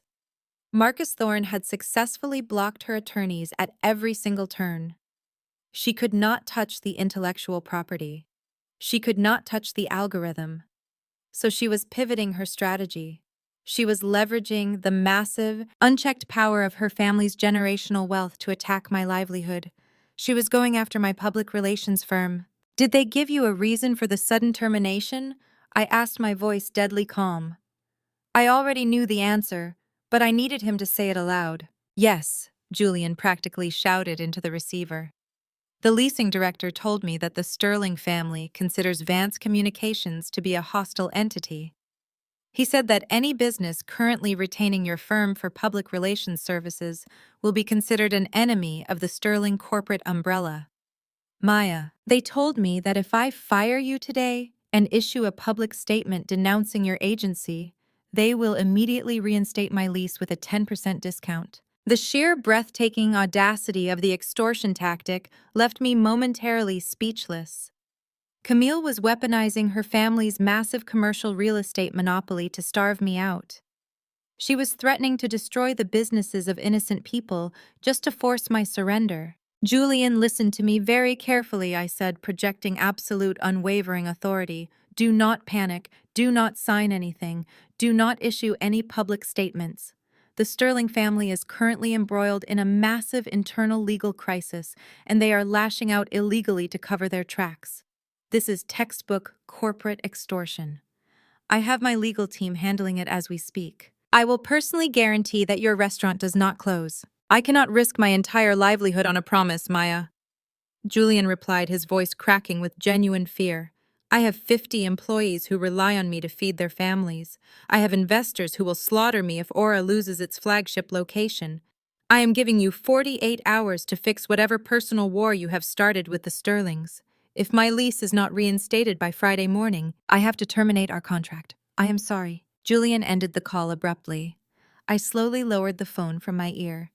Before I could even process the magnitude of the threat, the phone rang again. This time, it was Valerie Davis. Valerie was the brilliant founder of a luxury wellness spa chain that was currently expanding across the Southeast. "Maya," Valerie said, skipping the greeting entirely. "My zoning permits for the new downtown location were just mysteriously revoked by the city planning office. My contractor told me that a city councilman personally intervened to halt the construction. The councilman happens to play golf every Sunday with Richard Sterling, Camille's father. I just got an anonymous email suggesting that my permit issues would magically disappear if I severed all professional ties with Vance Communications. What is happening?" I closed my eyes and let out a sharp, frustrated breath. Camille was systematically targeting my highest-paying clients. She was using her father's corrupt political connections and their vast real estate empire to dismantle my reputation. She wanted me broke. She wanted me desperate. She wanted me to crawl back to her and beg for the $75,000 buyout just to save my remaining clients from total ruin. Valerie, do not respond to the anonymous email, I instructed, keeping my voice perfectly steady. It is an illegal extortion attempt. I am currently handling a hostile legal situation involving the Sterling family. I will have my attorneys file an immediate injunction against the city planning office for politically motivated interference. Give me until the end of the week. I will give you until Thursday, Maya Valerie stated firmly. I love your work, but I cannot let my business become collateral damage in your war. I disconnected the call and slammed my phone onto the glass table. Camille Sterling was a spoiled, entitled brat, throwing a multi-million-dollar temper tantrum. She knew she had lost the legal battle over Desmond's startup, so she was resorting to mafia-style racketeering. A soft, polite knock at the door of the presidential suite interrupted my raging thoughts.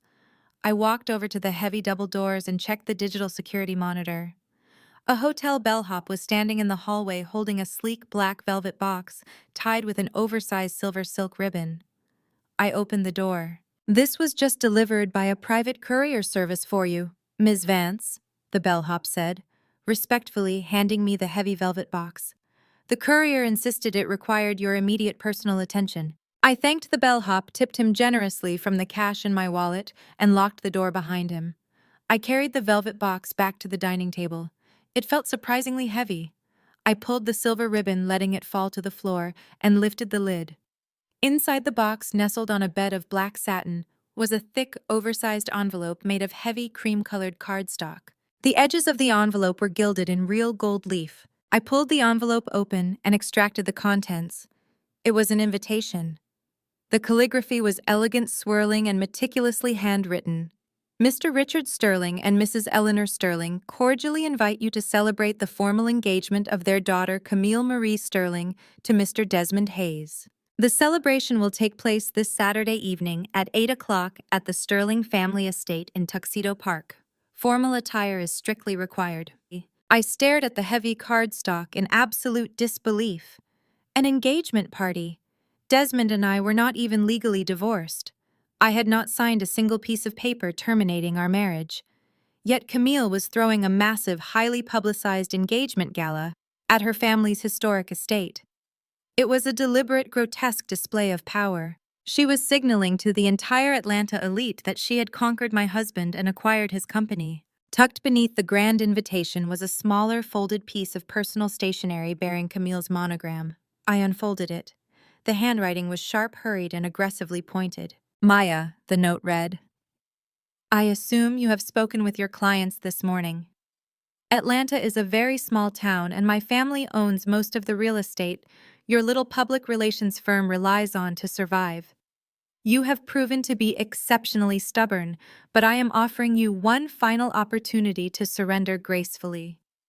You will attend my engagement party this Saturday night. You will bring the unredacted intellectual property transfer documents fully notarized and signed officially, turning the algorithm over to me. You will smile, you will congratulate us, and you will hand over the company. If you do this, I will make a single phone call, and your clients will get their leases and permits magically reinstated. If you refuse to attend, or if you show up empty-handed, I will personally ensure that Vance Communications is completely bankrupt and dissolved by Monday morning. The choice is yours. See you on Saturday. I dropped the note onto the table. The sheer suffocating weight of the hostage situation pressed down on my chest. Camille had cornered me. She was holding the livelihoods of my clients, the restaurant workers, the spa employees, entirely hostage. She knew my reputation as a crisis manager relied on protecting my clients at all costs. She was forcing me to choose between my own financial vengeance and the survival of the innocent people who trusted my firm. I picked up my phone and dialed Marcus Thorne. He answered on the second ring, the sounds of a busy law office echoing in the background. Marcus, I need you to listen to me very carefully, I said, my voice dropping into a deadly, calculating whisper. Camille Sterling just crossed the line from civil litigation to felony extortion. She is threatening the commercial leases and municipal zoning permits of my top PR clients. She is demanding I surrender the intellectual property in exchange for their businesses. There was a sharp intake of breath on the other end of the line. That is a blatant violation of the Racketeer Influenced and Corrupt Organizations Act. Marcus stated his legal mind immediately categorizing the crime. We can file federal charges. We can seek an immediate emergency injunction against the Sterling Real Estate Group to protect your clients. No, I commanded, shutting down the defensive strategy instantly. If we file an injunction, we tip our hand. It will take months to litigate, and my clients will panic and fire me before the ink dries on the court order. I cannot risk their businesses on a prolonged legal battle.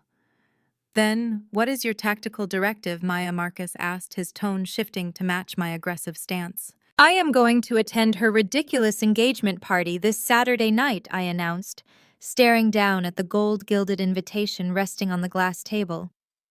She wants me to show up and surrender. She wants me to hand over the transfer documents in front of her entire wealthy family to prove her absolute dominance. Maya. That is corporate suicide, Marcus warned. If you sign those documents under duress, it will be incredibly difficult to reverse the transfer later. I am not going to sign anything, Marcus, I replied, a dark, victorious smile finally breaking across my face. I am going to walk into the Sterling family estate. I am going to look Camille and Desmond directly in the eyes. I am going to let them think they have successfully bullied me into total submission. I need you to prepare a very specific set of financial documents for me to bring to that party. Camille wants a public spectacle. I am going to give her a public execution. The apex predator did not hide from a trap.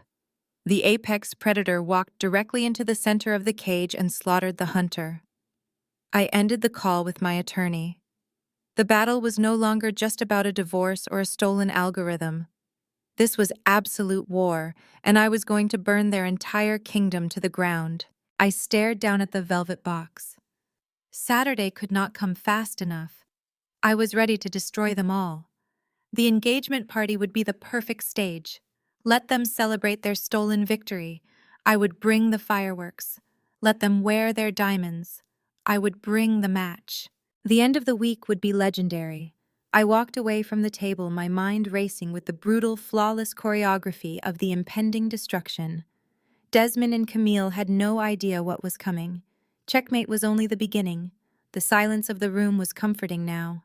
I was a weapon fully loaded, and Saturday night I was going to pull the trigger. The end of the week would be the end of their lives as they knew them. The Sterling family name was about to become synonymous with scandal, fraud, and utter ruin. I poured the cold coffee down the sink. I did not need caffeine anymore. Vengeance was keeping me perfectly awake. I opened my closet to select the dress that would serve as my armor for Saturday. It had to be breathtaking. It had to be flawless. It had to look like absolute victory. Saturday would be a masterclass in destruction. I smiled. The game was on. Section 10, 1,500 words. Saturday evening arrived with the stifling heat that only a Georgia summer could produce. I sat in the back of the black town car I had hired for the night, watching the towering iron gates of the Sterling family estate in Tuxedo Park loom into view. This was the epicenter of old Atlanta money. The driveway was a winding ribbon of crushed stone flanked by ancient magnolia trees dripping with Spanish moss and illuminated by discreet landscape lighting. A line of luxury vehicles stretched ahead of us, moving at a glacial pace as armed security guards checked names off a digital guest list with aggressive precision. I smoothed my hands over the fabric of my dress. I had chosen a floor-length architectural gown in a deep metallic onyx. It featured a high asymmetrical neckline and a severe structured silhouette that made me look like a blade forged in darkness. I wore no necklace, allowing the sharp cut of the dress to command absolute attention, paired only with a set of diamond stud earrings I had bought myself after closing my first major public relations crisis. My hair was pulled back into a flawless, unyielding chignon. I did not look like a discarded wife seeking closure. I looked like an executioner arriving for her shift. The town car pulled up to the grand portico. A valet in a crisp white uniform opened my door. I stepped out into the humid air holding a sleek black leather clutch that contained the heavily fortified financial documents Marcus Thorne had prepared for me. The documents were the financial equivalent of a nuclear warhead. I walked up the wide limestone steps and entered the sprawling mansion. The interior of the Sterling estate was an overwhelming display of generational wealth. A massive crystal chandelier dominated the two-story foyer, casting brilliant shards of light across the imported marble floors. Waitstaff in formal black and white attire circulated seamlessly through the crowd, balancing silver trays loaded with crystal champagne flutes and caviar canapes. The air buzzed with the low, confident hum of politicians, real estate tycoons, and venture capitalists rubbing shoulders. It was a room filled with people who believed their bank accounts made them completely untouchable. I navigated the crowded room with deliberate grace. I caught sight of several of my own clients in the crowd. They offered me tight, nervous smiles before quickly looking away. Camille had clearly made good on her threats, terrorizing my professional network and forcing them to treat me like a social pariah. I ignored their discomfort. I needed them to witness the spectacle that was about to unfold.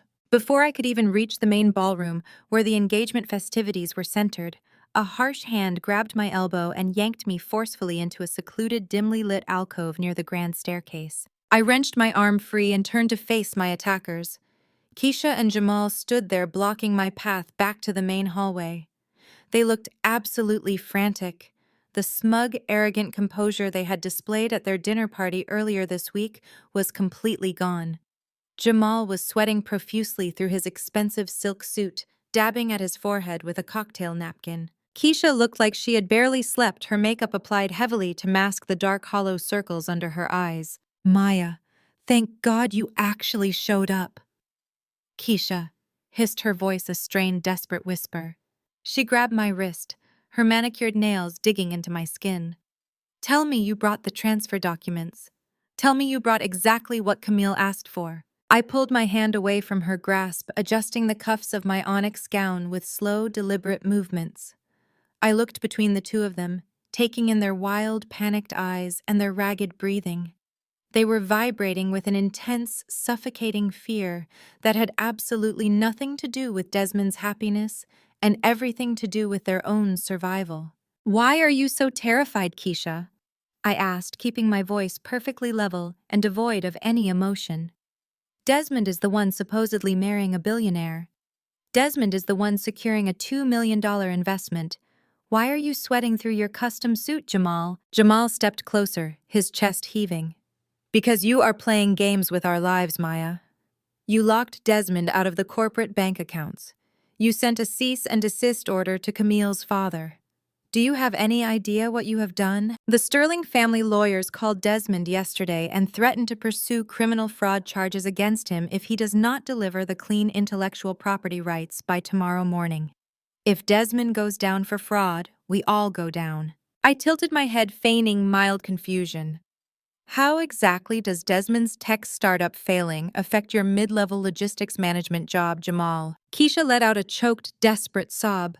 She looked around the alcove frantically to ensure no one from the elite crowd could overhear her humiliating confession. "We took out a second mortgage on the Smyrna house, Maya. Desmond promised us that when Camille's $2 million seed round cleared, he would immediately pay us a massive consulting fee from the corporate accounts. We leveraged our entire home to buy Jamal his new car and to pay for the country club memberships so we could fit in with Camille's crowd. We quit our jobs on Thursday." The sheer, breathtaking stupidity of their actions hit me like a physical blow, but I maintained my mask of icy composure.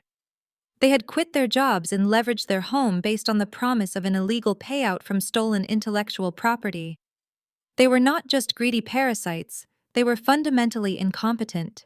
They had bet their entire financial future on Desmond's ability to successfully execute a massive corporate fraud against a billionaire family. "We maxed out our credit lines to keep up appearances this week," Jamal added, his voice cracking with genuine panic.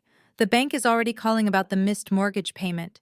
If Desmond does not get that seed money from the Sterlings, we are going to lose everything. We will be bankrupt before the end of the month. You have to sign the papers, Maya. You have to fix this." They were begging me. The same people who had mocked my fertility.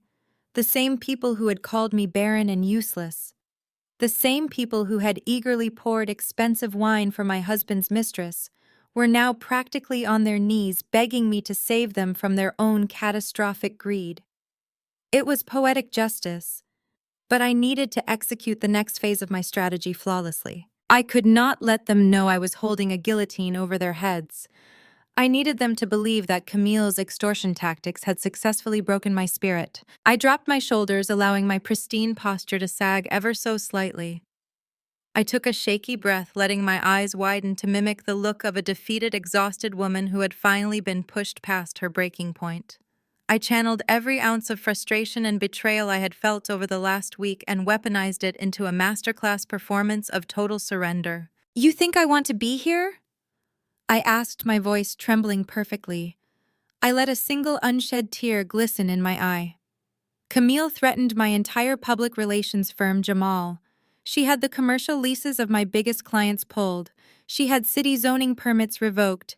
She is destroying the businesses of innocent people just to force my hand. I spent 5 years building my company from the ground up, and she is burning it down with a few phone calls. Keisha's face softened into a look of sickening predatory relief. She stepped closer, placing a comforting hand on my shoulder. She actually believed she was witnessing my total submission. She believed I had finally recognized my place at the bottom of the food chain. "I know it hurts, Maya," Keisha said, her voice dropping into a patronizing, soothing tone. "I know it feels incredibly unfair right now, but you cannot fight people who have this kind of money and power. They will crush you. You have to be smart. You have to survive. Just hand over the company to Camille. Take whatever buyout money she is offering you and start over somewhere else.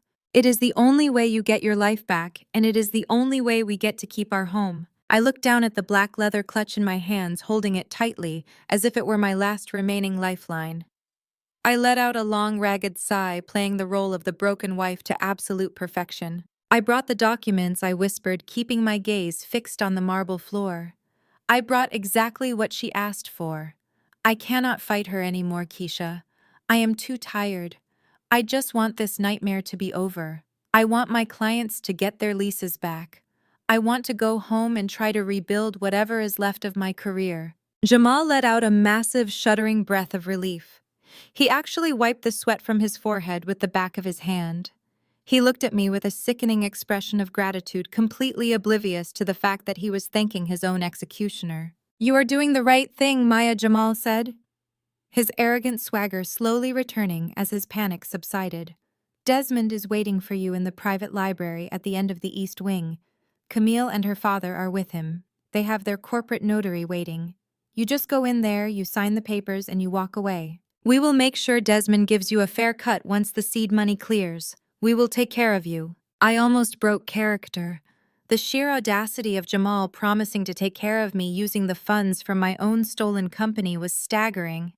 But I bit the inside of my cheek, using the sharp physical pain to maintain my flawless facade of defeat. "Just point me to the library," I said, my voice sounding hollow and resigned. "Let us just get this over with so I can leave." Keisha smiled, a genuine, radiant smile of total victory. She linked her arm through mine, guiding me out of the secluded alcove and back into the glittering, crowded main hallway. She paraded me through the engagement party like a conquered prisoner of war. She wanted everyone to see that the discarded wife had come to officially surrender the crown to the new queen. We walked past the ice sculptures, past the towers of expensive champagne, and past the string quartet, playing joyous celebratory music. The elite guests of Atlanta parted ways for us, their whispers following me down the hall. I kept my head bowed slightly, playing the tragic victim for the audience. But beneath my lowered gaze, my eyes were scanning the architecture of the house, noting the security details and identifying the key players in the room. Keisha led me down a long, quiet corridor lined with classic oil paintings and antique mahogany tables. The heavy, booming bass of the party music faded into a low, distant thrum. At the very end of the hall stood a massive set of double doors, guarded by 2 private security men in dark suits. This was the inner sanctum. This was the room where the Sterling family conducted their ruthless corporate acquisitions. "Desmond is right inside," Keisha said, releasing my arm and patting my back condescendingly. "Go on, Maya. Be the bigger person. Do what needs to be done." I looked at Keisha and Jamal standing together in the quiet hallway. They looked incredibly smug, completely secure in their belief that they had successfully bullied me into saving their leveraged house and their ruined careers.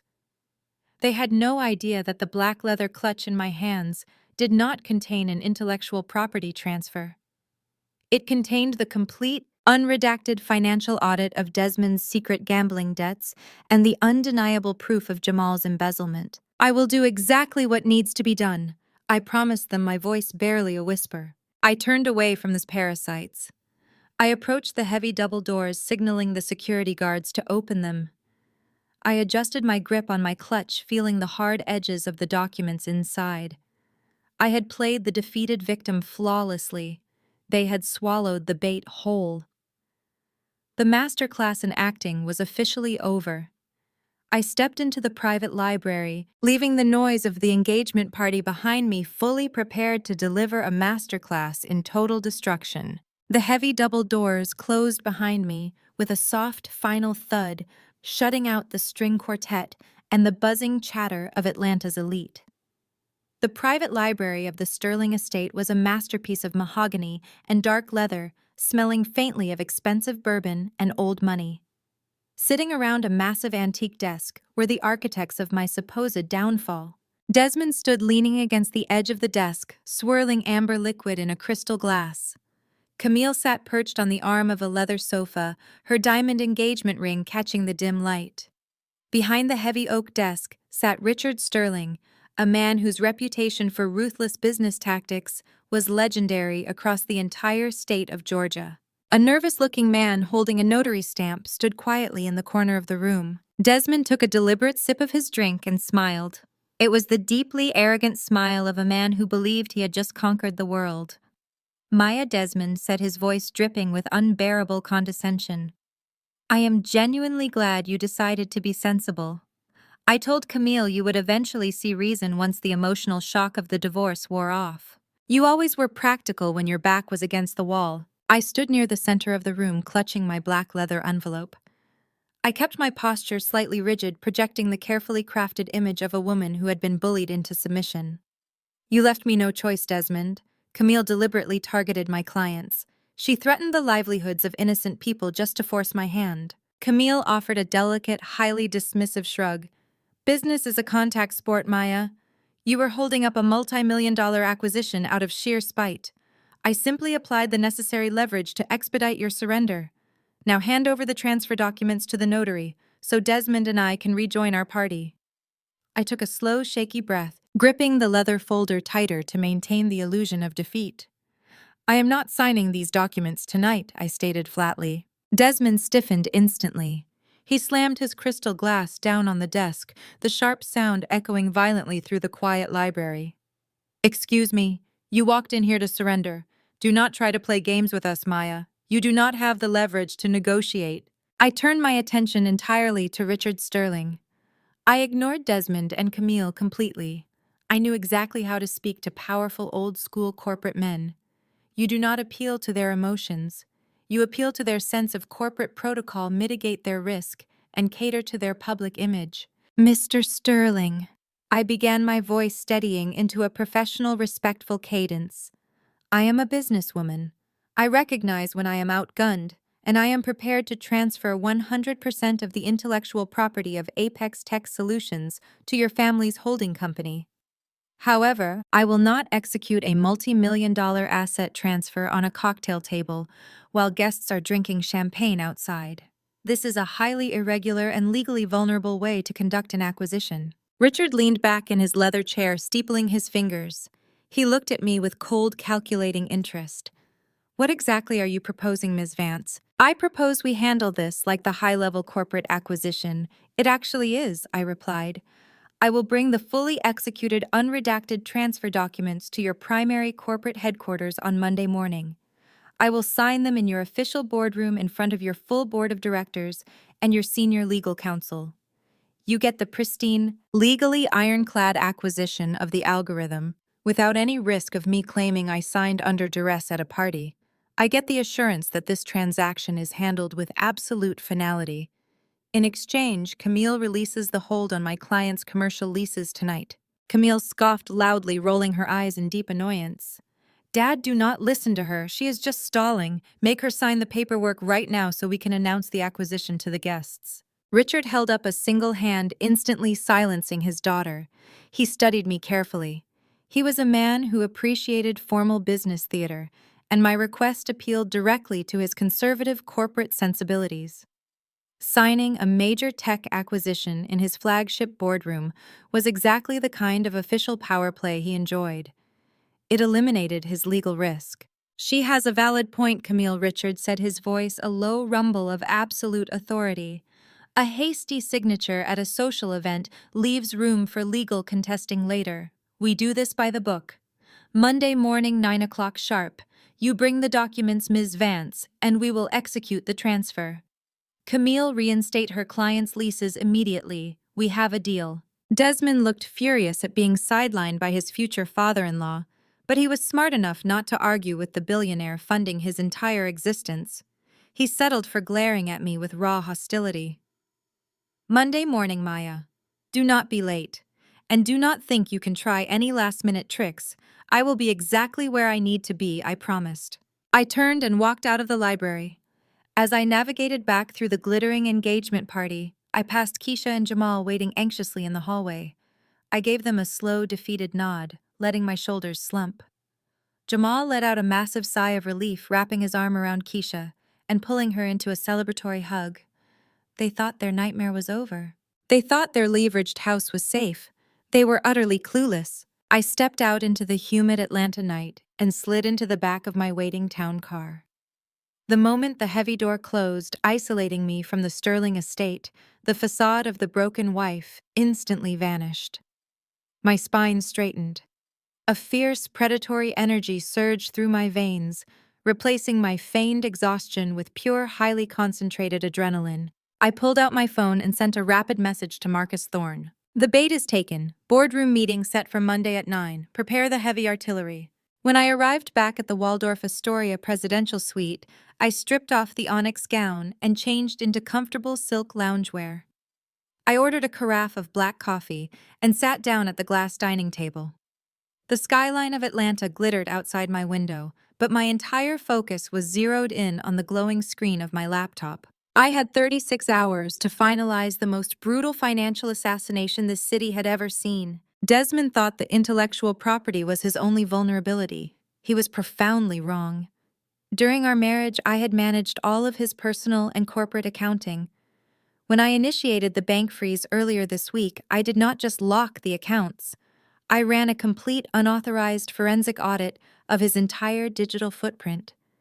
Desmond was a sloppy man who believed his own lies, and sloppy men always leave a digital trail of destruction. I opened the encrypted file labeled Financials. I began dragging and dropping bank statements, wire transfer receipts, and hidden ledger entries into a master presentation. The truth was staggering in its absolute depravity. Jamal and Keisha were not just begging me to save their house. They were begging me to cover up a felony. Jamal, in his desperate bid to fund Desmond's fake billionaire lifestyle, had been actively embezzling money from his own logistics firm. He had been funneling corporate funds through a dummy vendor account straight into Desmond's personal checking account to cover the cost of the designer suits, the country club memberships, and the expensive dinners that Desmond used to woo Camille. But Desmond's sins were even worse. The Sterling family had provided a $200,000 good faith deposit to Desmond 2 months ago to secure exclusive negotiating rights for the algorithm. Desmond had not used a single cent of that money for server space or tech development. I pulled up the encrypted offshore routing numbers. Desmond had a massive, crippling sports gambling addiction that he had successfully hidden from me during our marriage. He had wired the Sterling family's deposit directly to a syndicate of illegal bookies in the Bahamas to pay off his mounting gambling debts. He had essentially stolen money from Richard Sterling to save his own kneecaps. I meticulously compiled the evidence. I created pristine, easy-to-read financial flowcharts connecting Jamal's embezzled corporate funds to Desmond's checking account. I formatted the wire transfer receipts, proving Desmond had funneled the Sterling family's investment money to offshore gambling syndicates. I attached copies of the threatening emails Desmond had received from his bookies. He had foolishly archived those messages on the company's server that I legally owned and controlled. I was not just going to walk into that boardroom and refuse to sign over the intellectual property. I was going to drop a financial bomb that would obliterate Desmond's entire life. I was going to prove to Richard Sterling that the man engaged to his daughter was a degenerate gambler who had already stolen from their family. I was going to prove that Desmond's family was complicit in major corporate embezzlement. I spent the entire weekend refining the presentation. Marcus and his team of forensic accountants verified every single ledger entry, ensuring that the evidence was absolutely bulletproof. There was no room for error. There was no margin for Desmond to talk his way out of the trap. The documentation was irrefutable, undeniable, and utterly damning. By Sunday night, the dossier was complete. It was a masterpiece of total destruction bound in sleek black leather folders. I placed the folders neatly into my work bag. I walked over to the floor-to-ceiling windows and looked out over the city one last time before bed. Desmond wanted to play in the big leagues. Keisha and Jamal wanted to sacrifice my fertility and my trauma for a taste of high society. Camille wanted to use her generational wealth to extort innocent business owners. They had all operated under the arrogant assumption that I was a weak, manageable target. They had mistaken my loyalty for stupidity. I set my alarm for 6 in the morning. I climbed into the massive king-sized bed and pulled the heavy duvet over my shoulders. I closed my eyes and fell into a deep, dreamless, perfect sleep. I was completely rested. I was armed with lethal financial intelligence. And when Monday morning arrived, I was going to walk into the Sterling corporate headquarters and slaughter them all. Monday morning arrived with the sharp clarity of a pending execution. I stepped out of the Waldorf Astoria into the bright, unforgiving Atlanta sunlight, wearing a pristine, tailored white suit that commanded absolute authority. Marcus Thorne and his junior associate Elena were already waiting by the curb in a sleek black SUV. They looked like perfectly sharpened weapons. Marcus gave me a single, confirming nod as I slid into the back seat. The heavy leather dossiers resting on Elena's lap contained the absolute destruction of my husband and his parasitic family. The drive to the Sterling Real Estate Group headquarters took less than 15 minutes. The building was a towering monolith of glass and steel in the heart of downtown Atlanta, a physical manifestation of the generational wealth Camille and her father wielded like a club. We bypassed the standard visitor security desk. Marcus simply flashed his credentials, and we were immediately escorted to the private executive elevator that serviced only the penthouse level. As the elevator shot upward, my pulse remained remarkably steady. I was not walking into an ambush this time. I was walking into a slaughterhouse, and I was the one holding the blade. The doors slid open to reveal a massive sunlit reception area. Heavy mahogany double doors stood at the end of the corridor, guarded by 2 men in dark suits. A receptionist hurriedly opened them for us. We stepped into the flagship boardroom of the Sterling Empire. The room was vast, featuring a polished rectangular table that could easily seat 30 executives. At the far end of the table sat Richard Sterling, looking every bit the ruthless billionaire patriarch. Camille sat to his right, wearing a smug, victorious smile and a designer dress that practically screamed old money. Desmond sat to his left, looking like a man who had already won the lottery. He wore a brand-new, bespoke suit, undoubtedly purchased with stolen funds. To my mild surprise but ultimate satisfaction, Keisha and Jamal were seated further down the table. Desmond had clearly brought them along to witness his grand ascension into high society, parading them as his foundational support team. Jamal looked sweaty and nervous, shifting in his heavy leather chair, while Keisha sat rigidly, her eyes darting between the mahogany-paneled walls and the catered breakfast buffet in the corner. As we walked in, the conversation immediately died. Richard Sterling looked at Marcus, his brow furrowing in slight confusion.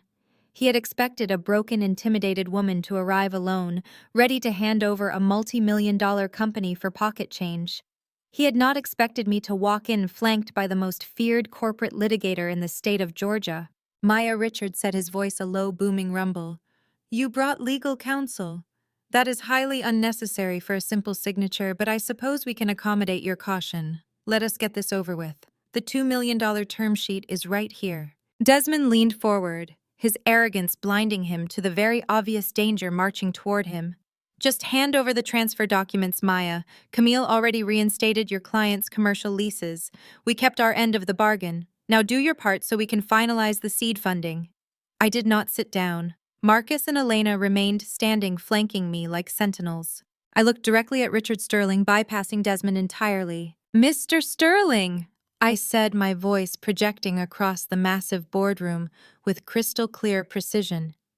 "I am a woman who honors her professional obligations. I told you on Saturday night that I would bring the unredacted documents regarding Apex Tech Solutions to this boardroom. I have done exactly that.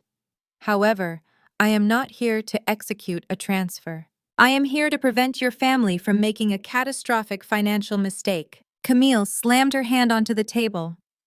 "I told you she was stalling, Dad. She is just a bitter ex-wife trying to squeeze us for more money. Make her sign the paper." Marcus stepped forward, placing his heavy leather briefcase onto the polished mahogany. He clicked the locks open. The sound was sharp and definitive in the tense room. "My client is not stalling, Ms. Sterling," Marcus stated, his voice radiating pure legal menace. "My client is initiating a formal disclosure. I am Marcus Thorne. I represent Maya Vance, the sole managing member and exclusive owner of Apex Tech Solutions." Richard Sterling froze. His eyes flicked from Marcus to Desmond, then back to Marcus. "What did you just say?" "Desmond Hayes is the founder and CEO of that company. He holds all the equity." Marcus pulled the original state filing documents and the operating agreement from his briefcase. He slid them smoothly across the long table until they came to a rest directly in front of Richard. "I highly recommend you read the intellectual property assignment clause on page 3, Mr. Sterling," Marcus advised. "Desmond Hayes is a contracted employee. He possesses zero equity. He possesses zero ownership rights. Every single line of code, every algorithm, and every proprietary asset he has pitched to your venture capital board is legally owned by Maya Vance. Desmond cannot sell you this company because Desmond does not own this company." The silence that crashed down on the boardroom was absolute. Richard Sterling slowly picked up the document. He adjusted his glasses and read the highlighted section. As his eyes moved across the page, the color began to rapidly drain from his face. The billionaire patriarch was realizing he had been played for an absolute fool by a smooth-talking fraud. Richard dropped the document onto the table. He turned his head slowly to look at Desmond. The temperature in the room dropped 10 degrees. "Is this true?" Richard demanded, his voice a lethal, quiet hiss. "Did you negotiate a $2 million term sheet with my family for a company you do not even own?" Desmond began to physically panic. He loosened his expensive silk tie, his breathing turning shallow. "Richard, listen to me," Desmond stammered, holding his hands up defensively. "It is a technicality. It is just a legal loophole she exploited when my credit was bad. I wrote the code. I built the product. It belongs to me. She is just trying to extort us." "It is not a technicality," I interjected, stepping up to the edge of the table. "It is the law. And since you enjoy taking credit for things you do not own, Desmond, let us discuss how you actually funded your fake billionaire lifestyle." I gestured to Elena.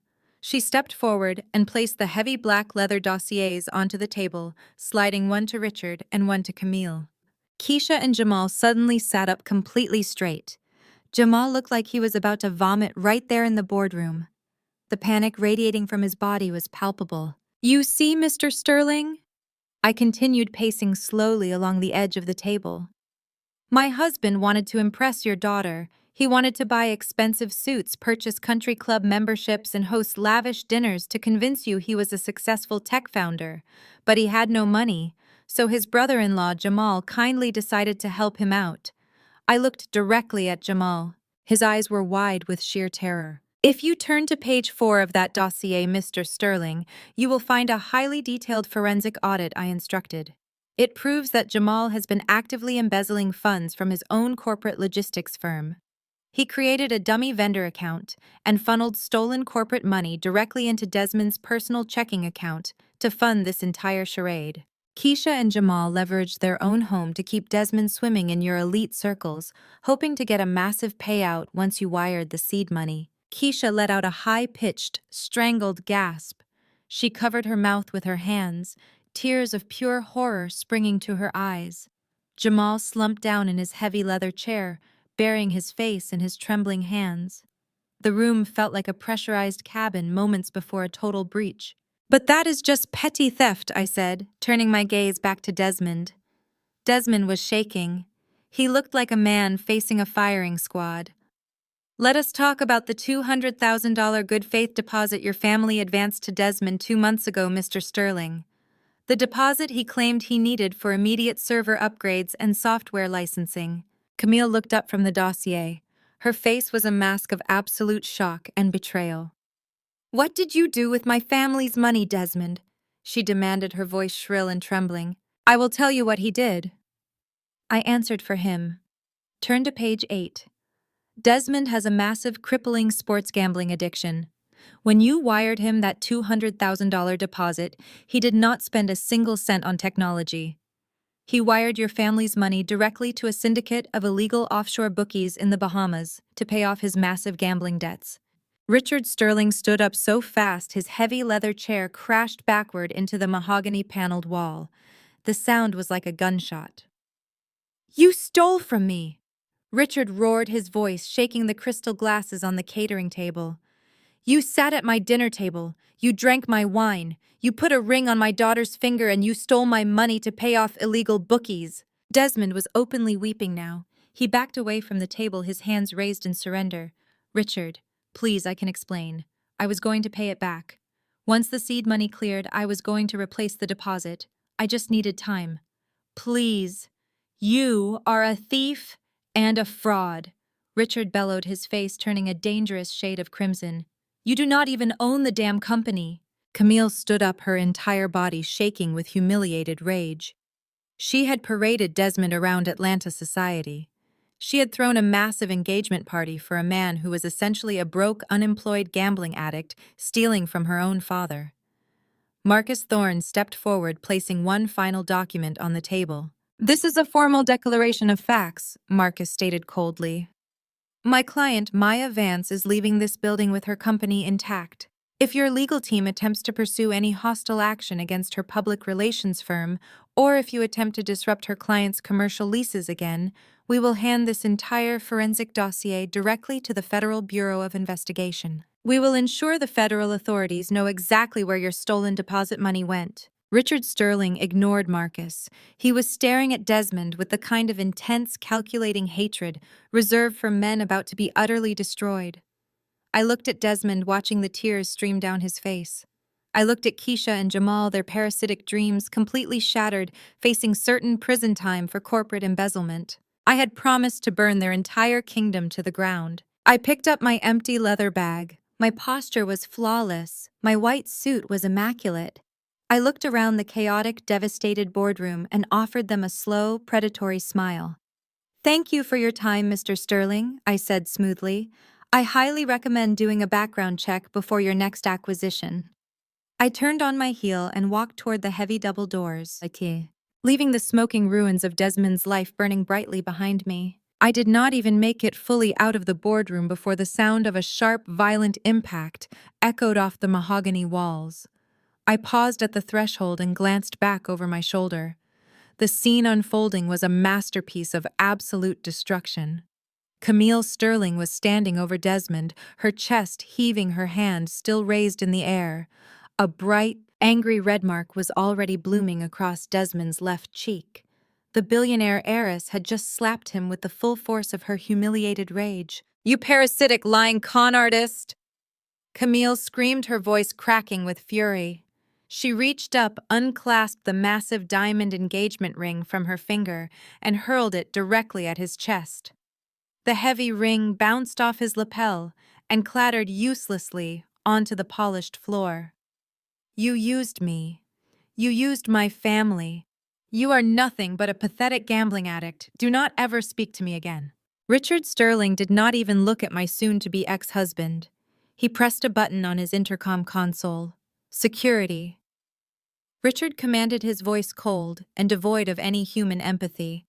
"We have a trespasser in the penthouse boardroom. Send a team up immediately to escort him off the premises. If he resists, call the Atlanta Police Department." Desmond scrambled backward, his hands raised defensively as two massive security guards burst through the doors I was holding open. They grabbed him roughly by the arms of his stolen bespoke suit. "Richard, please." Desmond begged, his voice a high-pitched, pathetic whine. "Camille, I love you. I can fix this. Get this garbage out of my building," Richard barked, "and secure the lobby. Or, if he comes within 100 yards of this property again, have him arrested for trespassing." The guards dragged Desmond out of the room. He was thrashing and crying, a completely broken man, stripped of all his unearned arrogance. I stepped aside, allowing them to haul him past me into the corridor. He locked eyes with me for a fraction of a second. There was no hatred left in his gaze, only sheer, unadulterated terror. He knew his life was officially over. Marcus, Elena, and I walked to the executive elevator. Before the doors could close, Keisha and Jamal sprinted out of the boardroom, rushing toward us like desperate, drowning rats. Jamal looked physically ill. He was sweating profusely, his hands trembling as he reached out to block the elevator doors from shutting. "Maya, please wait," Jamal pleaded, gasping for air. "You have to pull that financial audit back. You have to tell them it was a mistake. If my company finds out about the dummy vendor accounts, I am facing 20 years in federal prison. Maya, we have kids. We will lose the house in Smyrna by Friday." Keisha pushed her way to the front, tears streaming down her ruined makeup. "We are so sorry, Maya. We were wrong. We were just following Desmond's lead. Please, you are family. You cannot let them lock us up. We will do anything you want." I looked at the two of them. I remembered the vile, vicious words Keisha had spewed in her foyer. I remembered her weaponizing my miscarriage. I remembered Jamal pouring wine and telling me to fade into the background. I felt absolutely nothing for them. No pity, no guilt, no mercy. "I am not your family, Keisha," I said, my voice dropping to a lethal, icy whisper. "You made that abundantly clear when you chose a billionaire's bank account over my humanity. I did not force Jamal to embezzle corporate funds. I did not force you to take out a second mortgage to fund a fake luxury lifestyle. I simply turned on the lights so the entire world could see the cockroaches scurrying on the floor." I stepped back into the elevator and looked directly into Jamal's panicked eyes. "You wanted to play corporate warfare, Jamal. Enjoy the federal indictment." I hit the button for the lobby. The heavy metal doors slid shut, cutting off Keisha's hysterical sobbing. Marcus let out a low whistle of appreciation. Elena simply smiled. The tactical strike was a complete and flawless victory. The fallout over the next 72 hours was exceptionally brutal. The Sterling family deployed their massive legal team not to attack me, but to sever every conceivable tie to Desmond Hayes. They scrubbed his name from every investment portfolio. They issued a ruthless, highly publicized statement distancing themselves from his fraudulent enterprise. Jamal was terminated from his logistics firm by Tuesday afternoon. The corporate auditors found the missing funds within hours. The police arrested him at his home on Wednesday morning for grand theft and corporate embezzlement. Keisha's heavily leveraged house went into immediate foreclosure. By Thursday afternoon, the dust had somewhat settled. I was sitting in my newly leased expansive office space in Midtown Atlanta. The floor-to-ceiling windows offered a stunning view of the city I was rapidly conquering.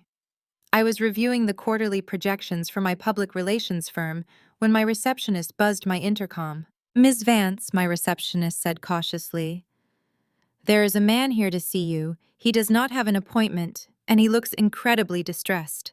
He says his name is Desmond." I closed my laptop. "Send him in," I commanded. Desmond walked into my office, and the sight of him was genuinely pathetic. The sleek, arrogant tech founder was completely gone. He was wearing wrinkled jeans and a faded hoodie. He looked like he had not slept or showered in days. He had lost everything. Camille had dumped him. His investors had blacklisted him. The illegal bookies in the Bahamas were undoubtedly hunting him down for their missing $200,000. He had nowhere to hide. "Maya," Desmond said, his voice breaking instantly. He stopped in the center of the room. He did not puff out his chest. He did not attempt to intimidate me. Instead, his knees buckled. Desmond Hayes, the man who had humiliated me at the alumni gala, fell to his knees on the plush carpet of my office. Please.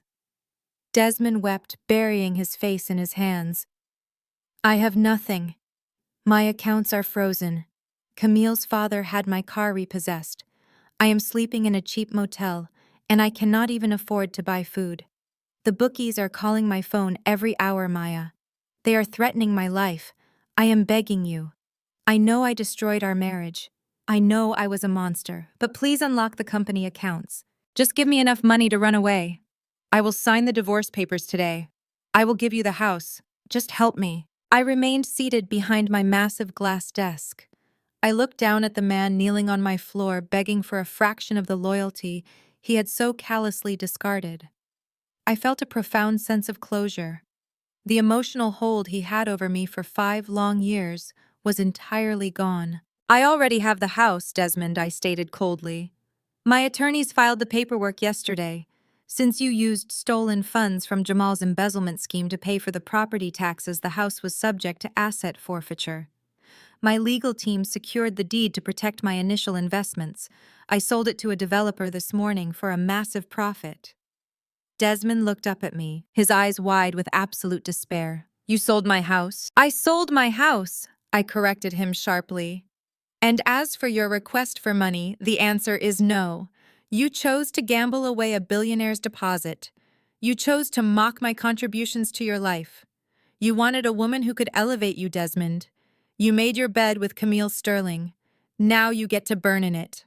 I pressed the button on my intercom. Security, please escort this man out of the building. If he returns, call the police. Desmond did not fight the security guards. He was too broken. He let them pull him up from the floor and drag him out of the office. He was a ghost, a cautionary tale of greed and arrogance, fading into complete obscurity. 10 minutes later, my private phone rang. The caller identification displayed Richard Sterling's personal number. I answered on the first ring. Ms. Vance? Richard said, his tone entirely stripped of its former superiority. He sounded like a businessman looking to mitigate a catastrophic disaster. Mr. Sterling, I replied smoothly. To what do I owe the pleasure? We have a mutual problem, Richard continued. The scandal involving that fraud is threatening to leak to the business press. My daughter is deeply embarrassed, and my board of directors is anxious. I need to bury this entire situation permanently. I want to purchase the intellectual property of Apex Tech Solutions from you. I want full ownership of the algorithm, so I can quietly dissolve the company and write off the loss. I also want a binding non-disclosure agreement regarding the stolen deposit funds and my family's brief association with Mr. Hayes. I smiled, swiveling in my ergonomic chair to look out at the Atlanta skyline. This was the final move on the chessboard. This was the ultimate payoff. I understand your position, Mr. Sterling, I said, my voice laced with absolute confidence. I am willing to sell the intellectual property and provide the discretion you require. My price is $5 million. There was a brief silence on the line. $5 million, Richard asked. That is significantly higher than the initial seed round valuation. The price has increased to reflect the severe inconvenience your daughter caused my public relations firm, I countered smoothly. You are not just buying an algorithm, Mr. Sterling. You are buying the pristine reputation of your family empire. $5 million wired directly into my corporate holding account by close of business today, or I sell the story of Camille's disastrous engagement to the highest bidding media outlet tomorrow morning. Richard Sterling was a ruthless businessman. He recognized a flawless checkmate when he saw one. Send the wiring instructions to my attorney, Richard agreed. The funds will be in your account by 5 o'clock. The transaction cleared exactly at 4:45 that afternoon. I watched the 9-figure balance update on my banking app, a brilliant, undeniable confirmation of my total victory. I had walked into this war as a discarded, betrayed wife. I was walking out as a multi-millionaire powerhouse. Fast forward 6 months. I stood on the sprawling wraparound terrace of my new luxury penthouse in the heart of Buckhead. The evening air was warm, and the city lights sparkled like diamonds spread across black velvet. The sounds of clinking champagne glasses and joyous laughter drifted from my expansive living room. I was hosting a private networking event for my public relations firm. But my business model had evolved. Vance Communications was no longer just managing crises for wealthy, entitled celebrities. I had used a significant portion of the $5 million buyout to establish an angel investment wing. I was now aggressively funding and launching tech startups founded exclusively by brilliant, driven women of color. I was building an impenetrable network of powerful, self-sufficient women who would never have to rely on arrogant men to secure their futures. I took a slow sip of my vintage champagne, relishing the crisp, perfect taste of total independence. Keisha and Jamal were battling federal charges. Desmond was a destitute fugitive running from ruthless bookies. Camille Sterling was the laughingstock of the elite country clubs heavily guarded by her father's lawyers. They had tried to destroy me. They had tried to push me into the shadows so they could shine. But they had fundamentally failed to realize one crucial fact. I was not a stepping stone. I was the entire foundation. I raised my crystal glass to the glittering Atlanta skyline, offering a silent, triumphant toast to the empire I had built with my own two hands. The discarded wife was officially a legend, and my brilliant, wealthy future was just beginning.